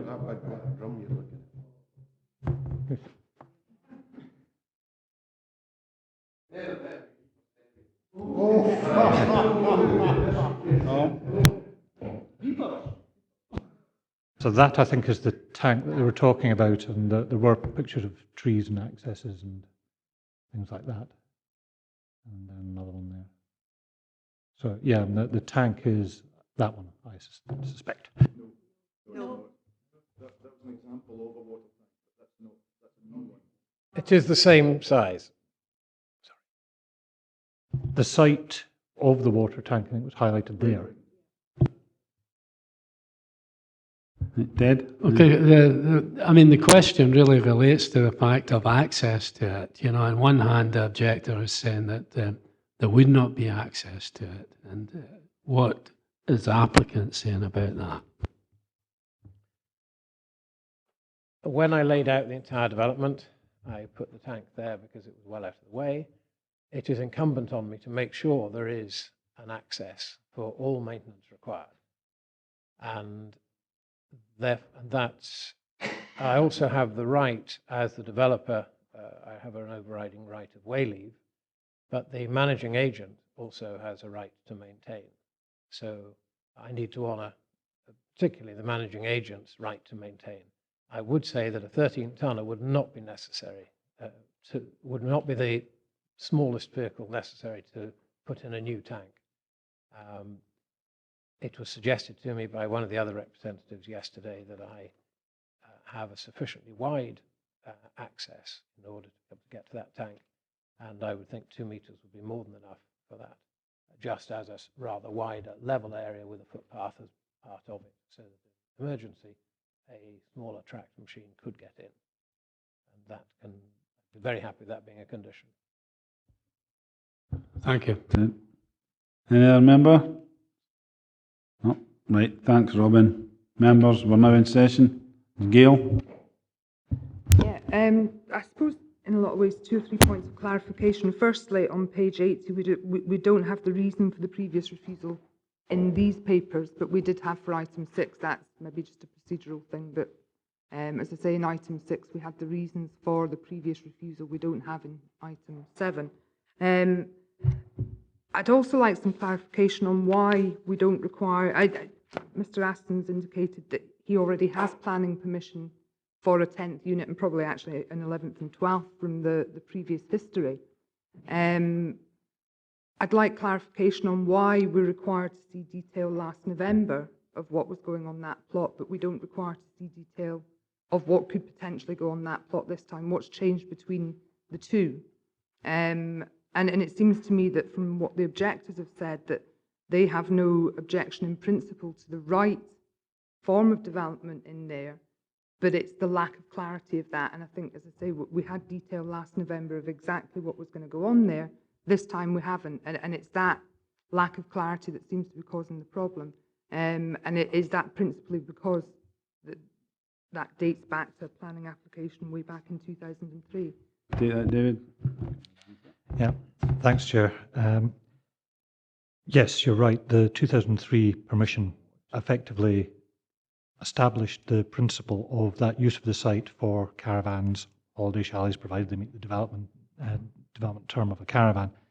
And that was originally 12. And it was implemented as 9, but the overall site still has a use for that purpose.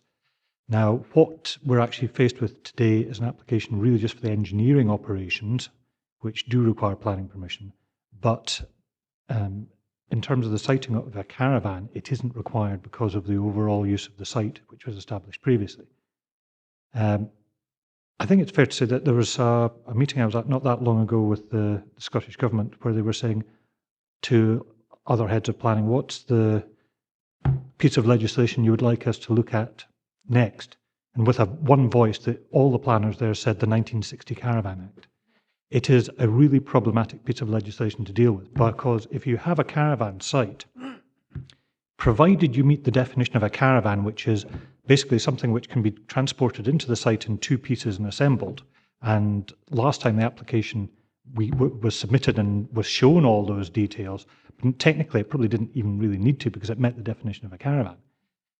So, which is why you haven't got it this time around, I suspect. But if you comply with that term, then the planning service has no input to that if it's an authorised caravan site, which this is.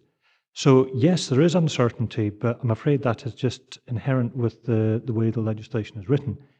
If the application is approved here today, all you're actually talking about is the engineering operations for the hardstanding, and provided something which meets the terms of a caravan is imported, then we have no locus on that. So unfortunately, all the things about title deeds and things like that, we can't control that. We just have to take at face value what the applicant is saying, that he will honour that and he will ensure that it is in accordance with the other units which are there. But unfortunately, from a planning authority's perspective, we cannot control that. Aye, Neil.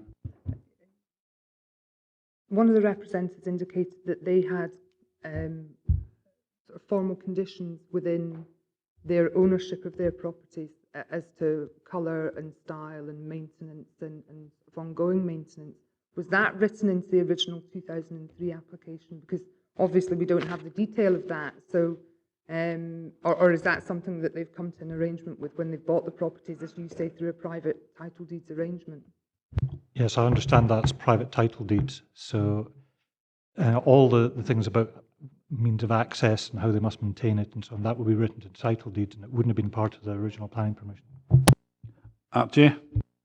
Thanks, Chair. I'm looking at the sort of recommendations in this, and you know, I'm tending to agree with them, but I think there's potential here for a third condition, and that any future development would be appropriate in size and class of buildings going onto the land, and appropriate access for maintenance is included. Now, I'm asking the question, I'm not suggesting that that's the way forward, but obviously with the land being as it is, and it's as caravan site classed under the 1960 odd, you know, thing, and hopefully you will get that supplementary planning guidance coming through, or should I say supplementary guidance coming through that will improve the situation. This is about, you know, maintaining a site in a similar vein, which was part of the reason why the previous application was rejected. I'm just wondering if there's an opportunity there to perhaps reassure the objector. David? Well, you can rest assured that if we felt we could have attached a condition, we would have done that. The difficulty we've got is the application is for hard standing. The best I could suggest as a compromise is it's unenforceable, but you can put a directive on saying that the planning authority would like to see that any caravan which is cited on the hard standing hereby approved should be of similar that, but it's unenforceable. That's really just putting down a marker of what you would like to see. Members? David? It's just I'm having flashbacks about this for before. I had a feeling that tree felling was a condition. Trees weren't allowed to be felled in this area. Now, I don't know how many have been felled and what have you to affect this site, but my understanding was, and I think we've seen it in one of your early photographs, where one of your prospective houses had trees round about it, and they seem to have all been cleared. Is that the case?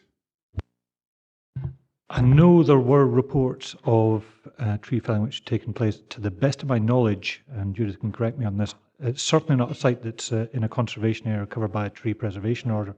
So unless there were conditions on the original permission, the difficulty is that once a tree's gone, it's gone.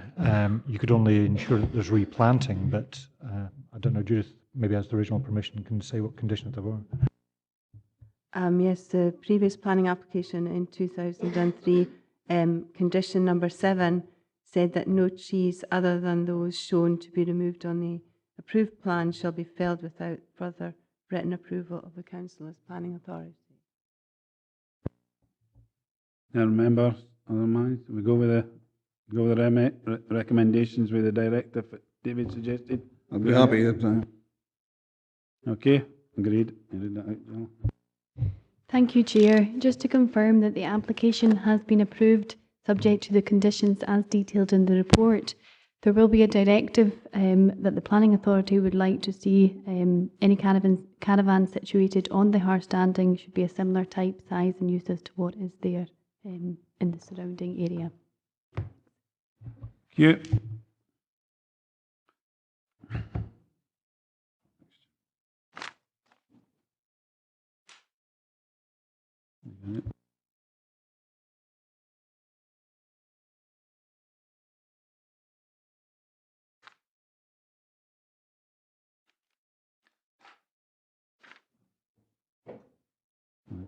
Can we go into item 8, Gravic, 5 Robison Drive, Dumfries, plan application for change of use from a mixed residential class 9 with childcare nursery business class 10 to a childcare nursery business.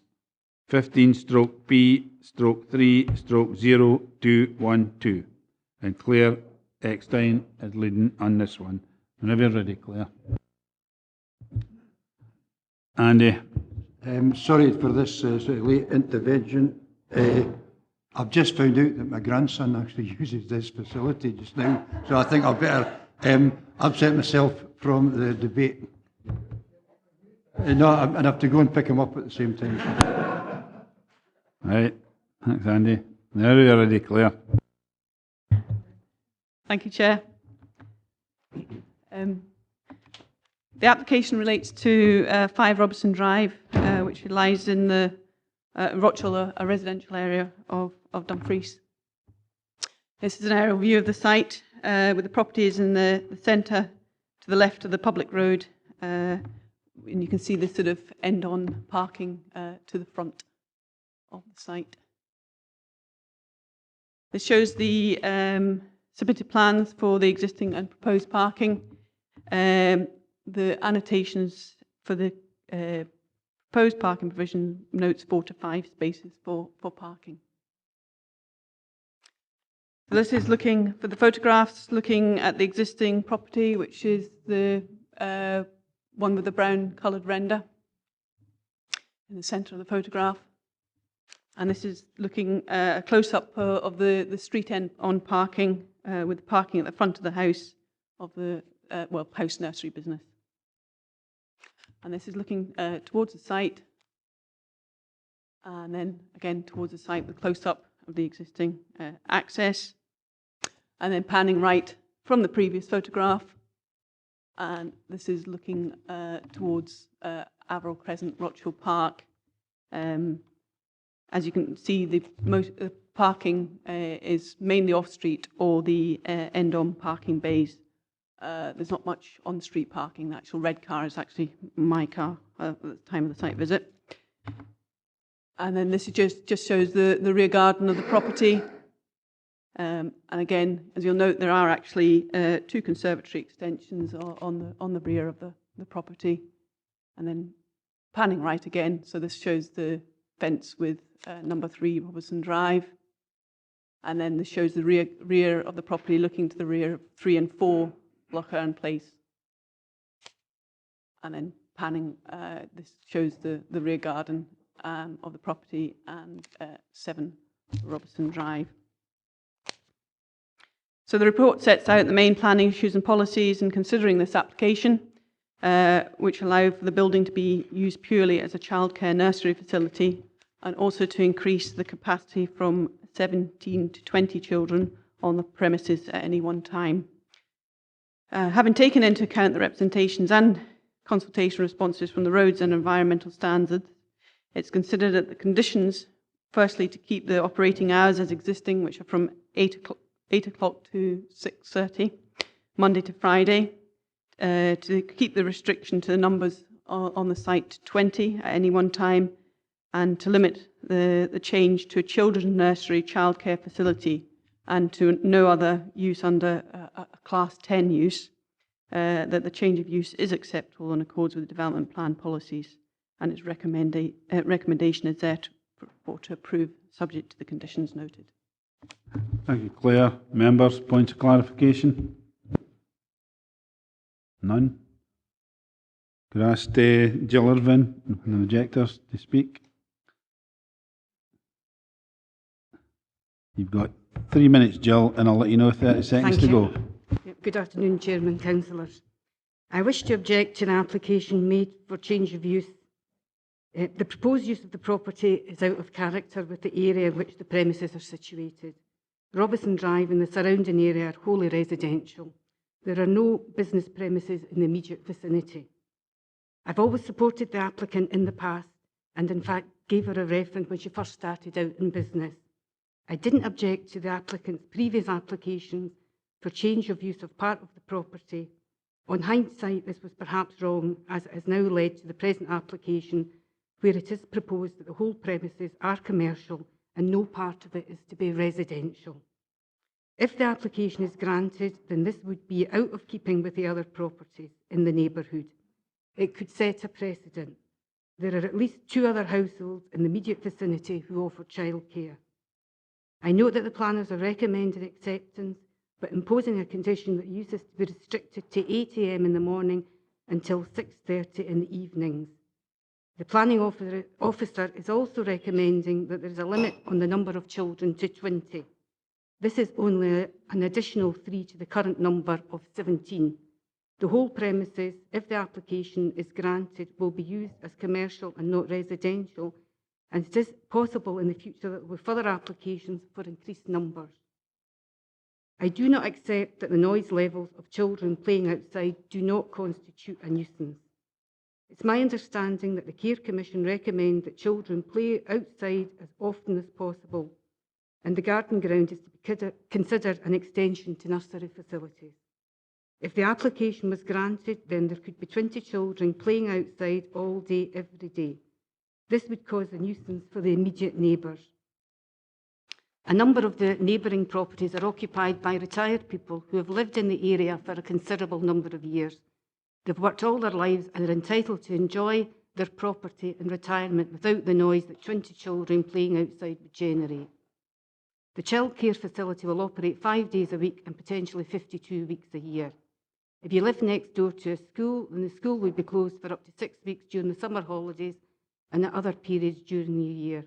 The children would only be outside at break time and lunchtime and not potentially from 8 AM in the morning until 6:30 at night. 30 seconds to go, Jill. Yep.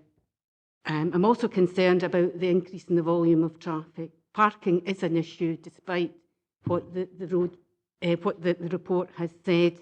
At peak times, it can be quite challenging. I understand that it's Mrs. Boyle's intention to purchase another property for herself and family to live away from the nursery. The applicant doesn't want to live beside the nursery but expects her neighbours to do so. I cannot see that a development that is out of character with the surrounding area and which will have... Okay. Members, any questions? Jill? Nope. Right, thanks, Jill. Okay. You take your seat. Members, we're now in session. Dom? Thanks, Chairman.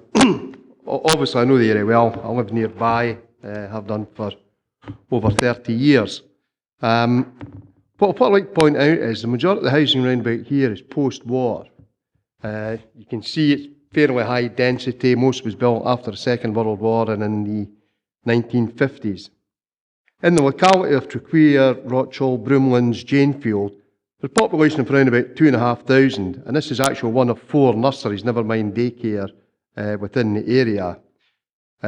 You can see it's quite close to Trequeer Primary School, where that already has a nursery provision. In Atkinson Road, which is not far away, there is another nursery, and then about another 150 yards up the road in Trequeer, there's a further nursery. So I'd say in terms of nursery provision, Trequeer is, the Trequeer Rochall area has probably got an over-provision of nurseries. I think it's fair to say that all the neighbours in that area, and myself as one of the local councillors, have always been supportive of the business right from the time it started. But you can see the massing and the scale. I doubt we'd have given it permission to reach that size between a private house rather than a business premise. There is a bus route runs through there, and wearing my other hat as chairman of Swestrands, I do know the buses get delayed from time to time, because obviously the time in the morning, you saw there wasn't a great deal of parking on street, but you've got to bear in mind in the morning, that nursery's going in, so is the school, cars tend to park in that street, and that is a bus route. The buses come through there approximately 20 to 9 in the morning, just when the schools and the nursery are getting busy, and I do know for a fact that the buses have been held up from time to time because they can't get past.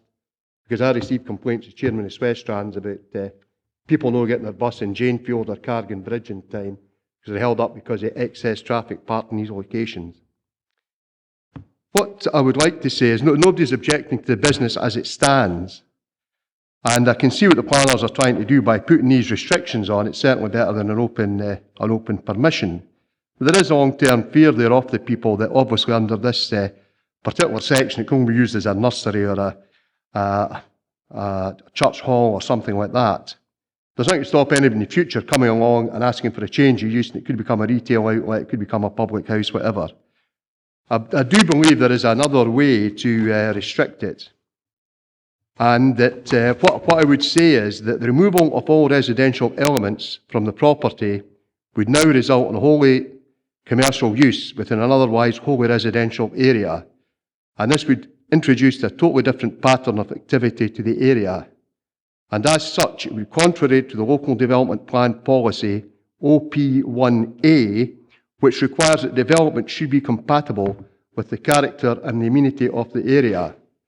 I think by looking at that map there, you can see that making this a permanent, full-time commercial nursery would not be compatible with the character and amenity of the area, and I would therefore move it be refused on those grounds.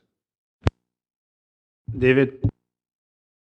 Hi, Chair. We were shown a photograph early on of the front of the property, showing the parking that was available. There's only one access egress from that building, isn't there? So, in other words, the other parking spaces could be locked up by one car sitting in the gate. So it'd be on-street parking virtually all the time when people are bringing their kids there. And as Councillor McCaughey says, the buses coming along at the same time, it could cause a bit of chaos. Thanks for that. Ian? Thank you. I'd just like to agree with Councillor McCaughey's observations. In addition to that, the Robison Drive is not just a bus route, it's also considered a through route for traffic. I myself use it to avoid the congestion at Park Road. I think that there are real serious considerations about this. Also, when we see about the council's requirement for one space for 4 children, plus one space per 2 staff, surely that must put some weight in that. The report suggests that it may not warrant grounds for an objection, but I would say it does. If that's a requirement, surely that should feature. Ted? Thank you, Chair. Looking at the sort of history of this particular building and its use, it's clear to me that there's been a progressive increase in the size of the establishment in what is a residential area. So I kind of concur with Councillor McCaughey that if no one resides in the property at all, it becomes a purely commercial enterprise, and as such it does not fit well with the surrounding areas. So I'd certainly be prepared to support Councillor McCaughey in his motion. Jane? Well, interestingly, it was the photographs that of the back garden that indicated to me that it's definitely probably not absolutely ideal.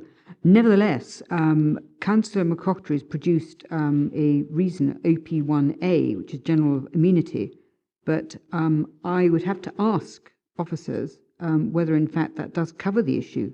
I mean, planning-wise, we must be absolutely clear whether or not we can deal with it under our own policies, however sympathetic I am actually to what Councillor McCaughey is saying. Because, I mean, general amenity goes from noise and vibration, odour and fumes, privacy, sunlight, daylight, emissions, well, there's a possibility, and light pollution. And I'm not absolutely clear where in all of that we can hang this particular issue. But I do have sympathy. I think it's probably gone a bit far. Thank you, Jane. David? Thank you, Chair. Well, I'm quite satisfied that is a competent reason, because I think the section which Councillor McCaughey was quoting was actually the first part of OP1A.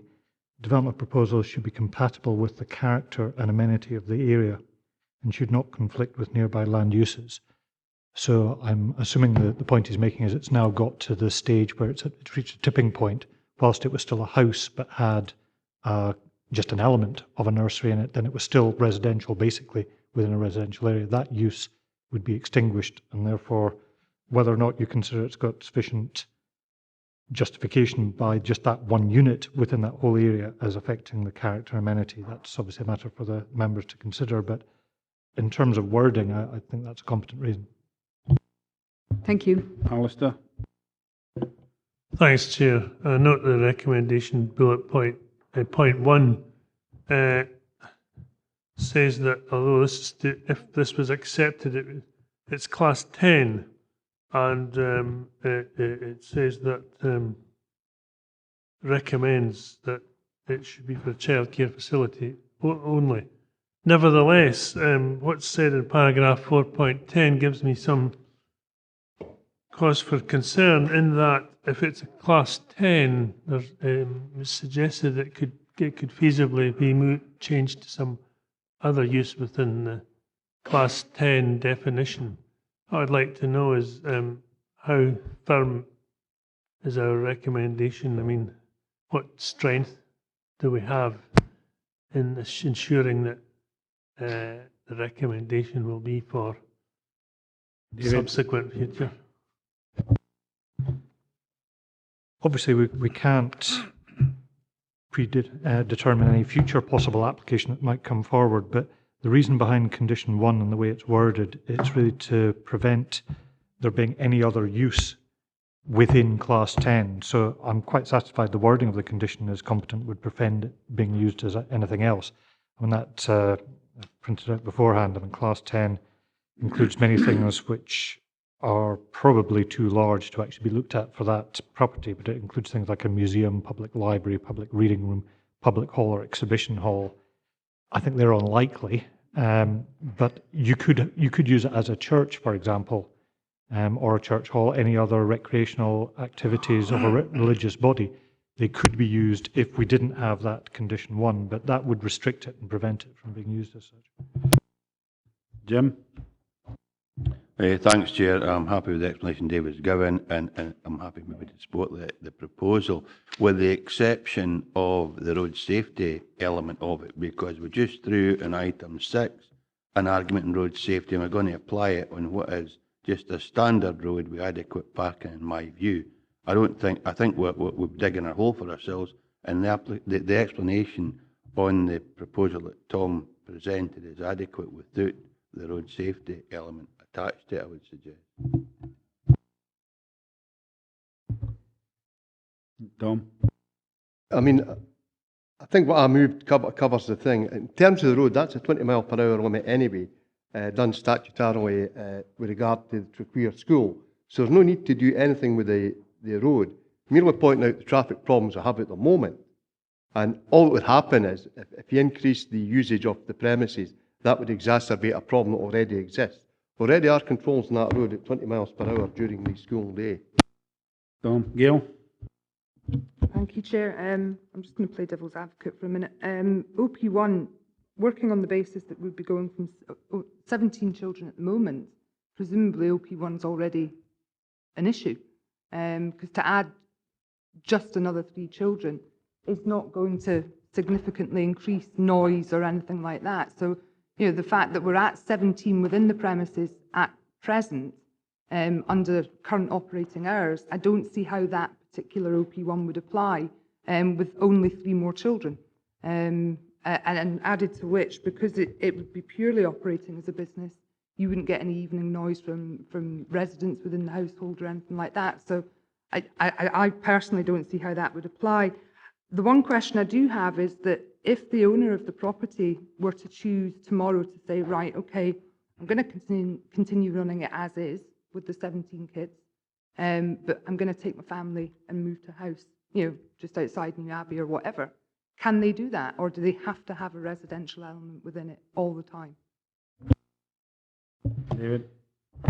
If they did that, they would actually, in my view, they would be ceasing the residential activity. If they were no longer habiting in that property and were residing elsewhere, then that would effectively have the same impact as what the current proposal is. Yeah. It would have the same impact, but would they be allowed to do it, or do they have to stay in that particular residence? Absolute. Or can they choose to move out and just operate it as is with the 17 kids? Well, if they were moving out and abandoning all residential element of it, then that is effectively what they're applying for here and why it's come before us and why the concerns have been expressed by some of the members. So, yes, there still has, at the moment, its authorised use is a dwelling house with a nursery. It's a mixed use. So if they ceased using it as a residential property, then they've actually implemented a change of use. And that's where it would then need planning permission. That's what's just been applied for. I think she's asking what would happen. Right. Well, if they just did it, they would have breached the existing use, yes. The members, right, Gillian? Just thank you, Chair. Just to clarify, we have a motion by Councillor McCaughtry. The first one I had was seconded by Councillor Blake or Councillor McKee. That was my intention, but I don't actually think I made that clear. Councillor Blake. It was actually, I said I would second it. I do believe that Councillor Blake said he supported broadly Seconded. what I Councillor apologise. McCaughtry. Thank you. So we have a motion by Councillor McCaughtry, seconded by Councillor Ted Thompson, to refuse on the grounds that there would be removal of all residential properties and it would introduce a different pattern of activity and the business would be contrary to OP1 brackets A, close brackets, character and amenity of the area. Any members otherwise minded? Agreed. Gillian? Thank you. The application has been refused on the grounds that there would be a removal of the residential property and it would introduce a different pattern of activity and the business would be contrary to OP1 brackets A, close brackets, of the character and amenity of the area. Thank you. Okay, as item 9 has been withdrawn, we're on to item 10, the Harbour Master's Office, Kirkcudbright, planning application for change of use of open space for extension to south elevation of the Harbour Master's Office.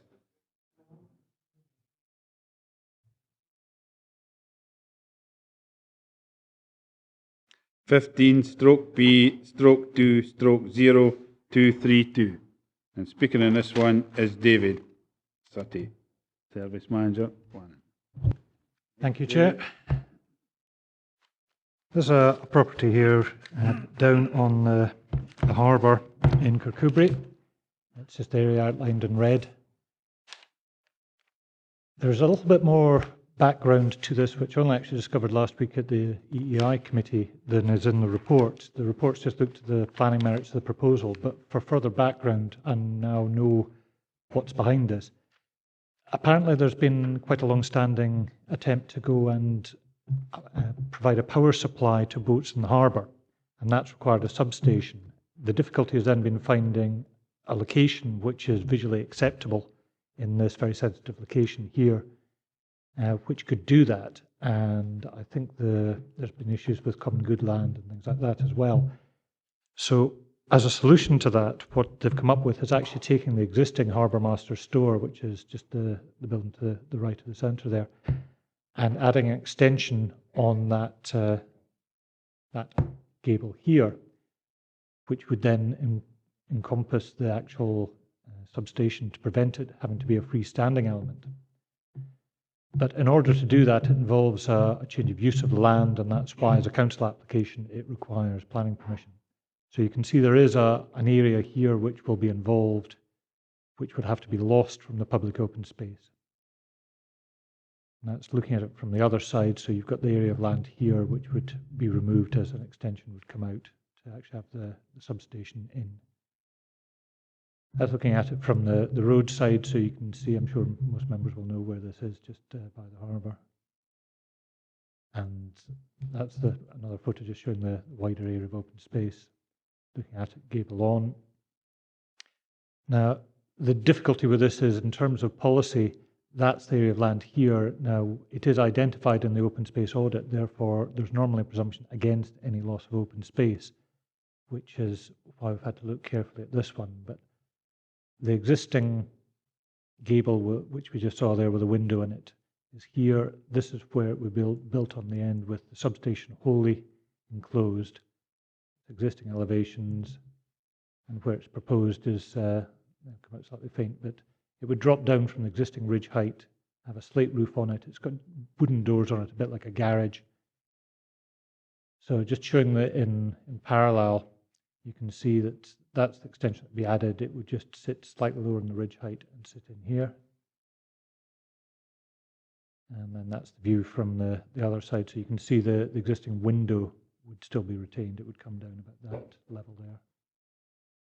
Looking at it the other way, you can see that the extension here would actually sit out in that sort of location there.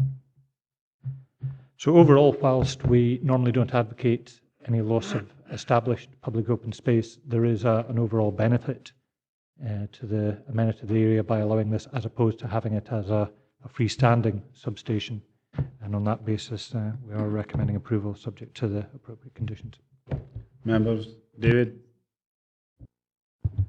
Can I ask a daft boy question? You've got an extension at the side there. Why not build it beside that rather than going on to other pieces of land? You've got, seems like debris in behind a fence there, the other side of that outbuilding there. See the extension on the right? Aye, they're in the right there. Why not build in there? It's just like it's like a store for debris by the look of it. You could find somewhere else to park that. I think it falls back to the internal layout of it, because you've got the main office here. So this will work. So the main office would have its windows here, and then building something up here would either infringe on the main entrance or the loss of the main windows, which as a harbour master you probably do want to have as much visibility as possible.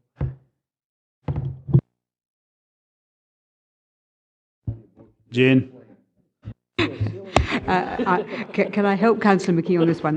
The officer is absolutely right, because that's looking back both ways. It looks onto the harbour from this side, and the other side it looks down the estuary. So that was why that was parked there, actually, 15, 20 years ago. That's why that's there. Can I go on?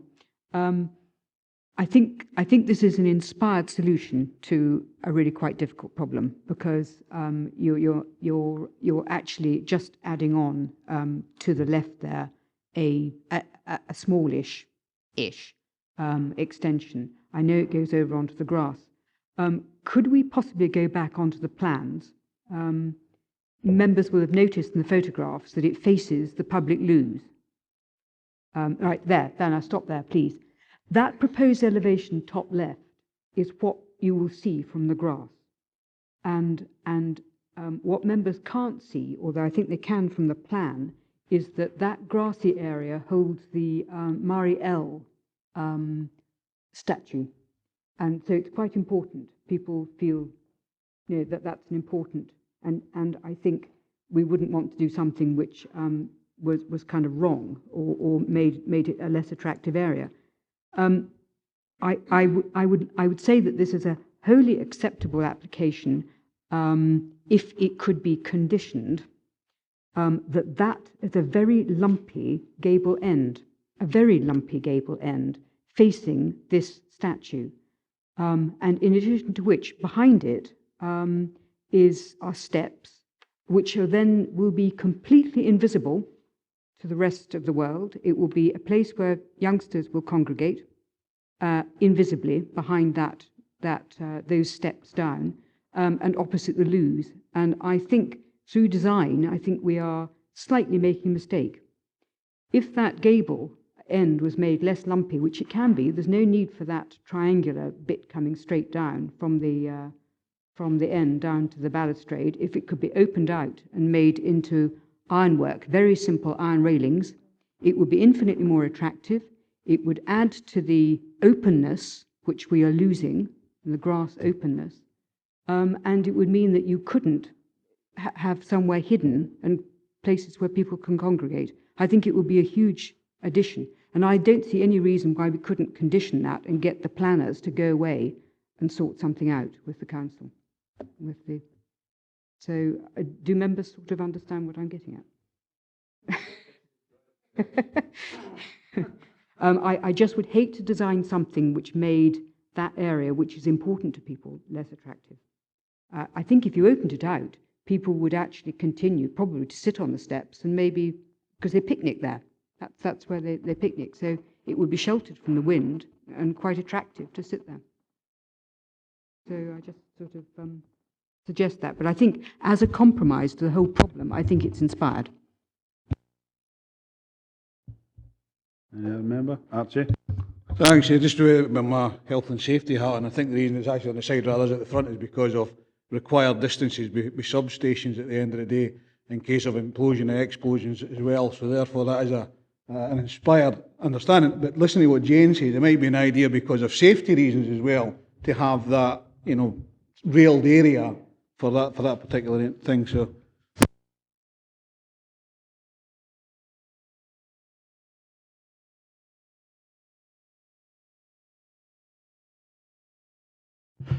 Could Councillor Maitland, sorry, through the chair, just to explain exactly what you're wanting done on that elevation, just to articulate it in a condition?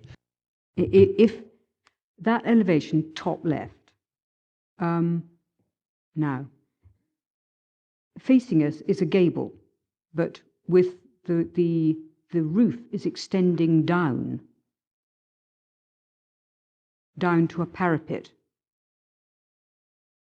which is bricked in, and I don't know if it has to be, from safety point of view, bricked in, or whether it could simply follow the natural path down, because there are steps leading up to sort of like garage doors up there, and sideways on, it's bricked in and makes it completely invisible. I think I'm understanding what you mean. So, I'm doing this with a pointer. Is it this bit here you're wanting to take that triangle effectively taken out to open it up? Right. Okay. That's the first thing, Chairman. And the second thing, to be slightly to the left of that, is a very big, lumpy wall, which actually is simply masking steps down. And if that was taken away and made into railings, you'd then be sort of extending into the sort of openness into the grassy area. I think you would not be closing the thing off. I think it would actually, design-wise, be an improvement to open it. Yeah, no, I understand what you mean, because that was the section which I was probably least comfortable with as well. It was just a detail which wasn't great, but I was assuming that there was a reason why they perhaps had to close that in, but I don't know.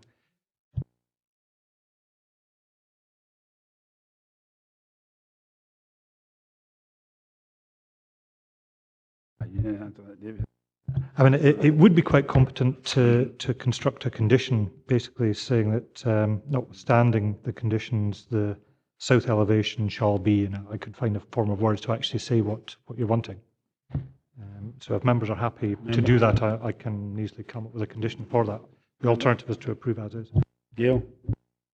I mean, just on that, we obviously had some improvements done in Lockerbie over the last couple of years, and once everything was agreed within the council, if you like, it was down to then sort of consulting with local members occasionally and saying, what do you think of this design? Is that okay? And I don't see any reason why, in principle, we don't agree what Jane's just said, and then the designers or whoever can go back to the local members and say, does this look okay? If there's any issue, they can call it back into committee. I think it should be through the planners. I think it should be through the planners. I think we should agree here in committee what is going to be done. Alistair? Chair, are we not in danger somewhat of making policy here on the hook? I mean, that's, you know, I am not necessarily against what's being said, but it seems to me it's a pretty radical departure from what's before us. I think we'd be entitled, you know, some of us at least would take the view that we'd be entitled to see reduced the writing and sort of amended plans, just exactly what we're proposing. Well, changing that much, we really should be refusing it and asking for it to come back. Should we be refusing it and asking for it to come back with the amended drawings? There was a motion to that effect at the last meeting in relation to work at Douglas Ure High School, of course. Right, Archie. Andy. Thanks, Chair. Maybe a daft boy question here, but when did the council start building electrical substations, and why is it now the power suppliers who are applying for permission for this, not us?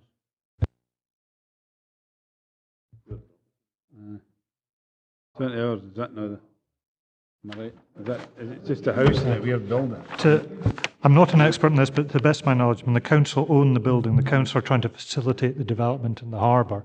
So therefore, it will still be Scottish Power property, and the council is facilitating the surround for it, to the best of my knowledge. So that's my point, so Chair, if I just come back in. So we're going to have to sell a piece of land to Scottish Power or whoever's dealing with it. I know, I appreciate anyone, we're talking about planning a thing here, and anyone can apply for planning permission, I understand Danny, that. it's common good land. It's common good land, It's for the absolutely. good of the community. So anybody could ask for planning permission to build on it, couldn't they? Theoretically. Archie. Chair, if you're going to build something, you need a substation. It's Scottish Power that deal with the electrical side of things, and it's you that put the planning application in. It's subcontract to do that particular way. Just coming back to what was said before, though, I think when you look at condition number 1, when it says that no development in respect of this planning permission shall take place unless a site-specific ground investigation report by a suitably qualified person, together with any remediation strategy deemed necessary, perhaps that's the way to take it through, and we take it as is. But we, you know, if there's a way of discussing it with the application, I take it will be the council, then that discussion takes place, and we take it forward that way. Unfortunately, I would have to say no, because that condition is specifically to do with contaminated land, and any remediation is to do with the contaminated land. Jim? Thanks, Chair. We're starting to stray into design and carry on ourselves. I think we should, if there's no urgency, we should refuse it, ask for the design to be reconstructed and brought back. It would standardise the process that we do. We've not started delegating planning to either common goods or area committees yet. I propose we refuse it and ask it to be brought back in a form that satisfies the request and the suggestions we made today. Well, I would second that. Is any members any otherwise minded? No.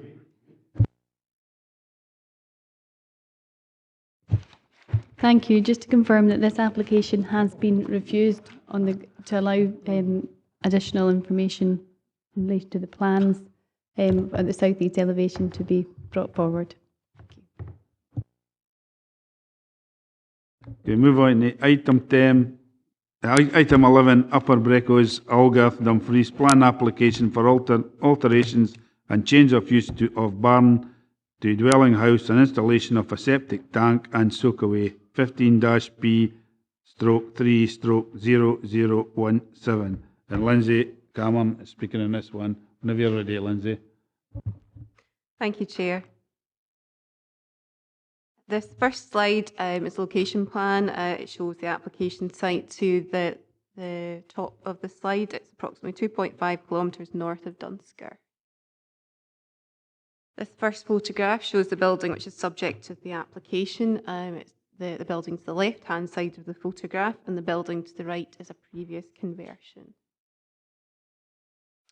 Moving round the building, this just shows the building in context. You've got the previous conversion to the right-hand side and some existing farm buildings to the left. Moving round again, this is a photograph of the rear of the building. This next photograph shows the relationship between the building subject to the application and the earlier conversion. And this final photograph shows the north elevation and looks back along the rear elevation of the building with the existing agricultural buildings to the right. This is a proposed site plan. It shows the location of the septic tank and the soakaway on the opposite side of the access roads. These are the proposed elevations. And finally, the proposed floor plans. This application, again, is recommended for approval, subject to the conditions set out in the report. Members, Archie. We've not asked for a site visit today, have we?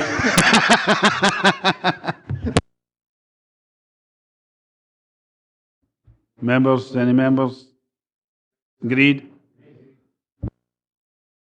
Thank you. Just to confirm that that application has been approved subject to the conditions as detailed in the report. Thank you. Right. And I have no other business. I thank you for attending this meeting today. Thank you.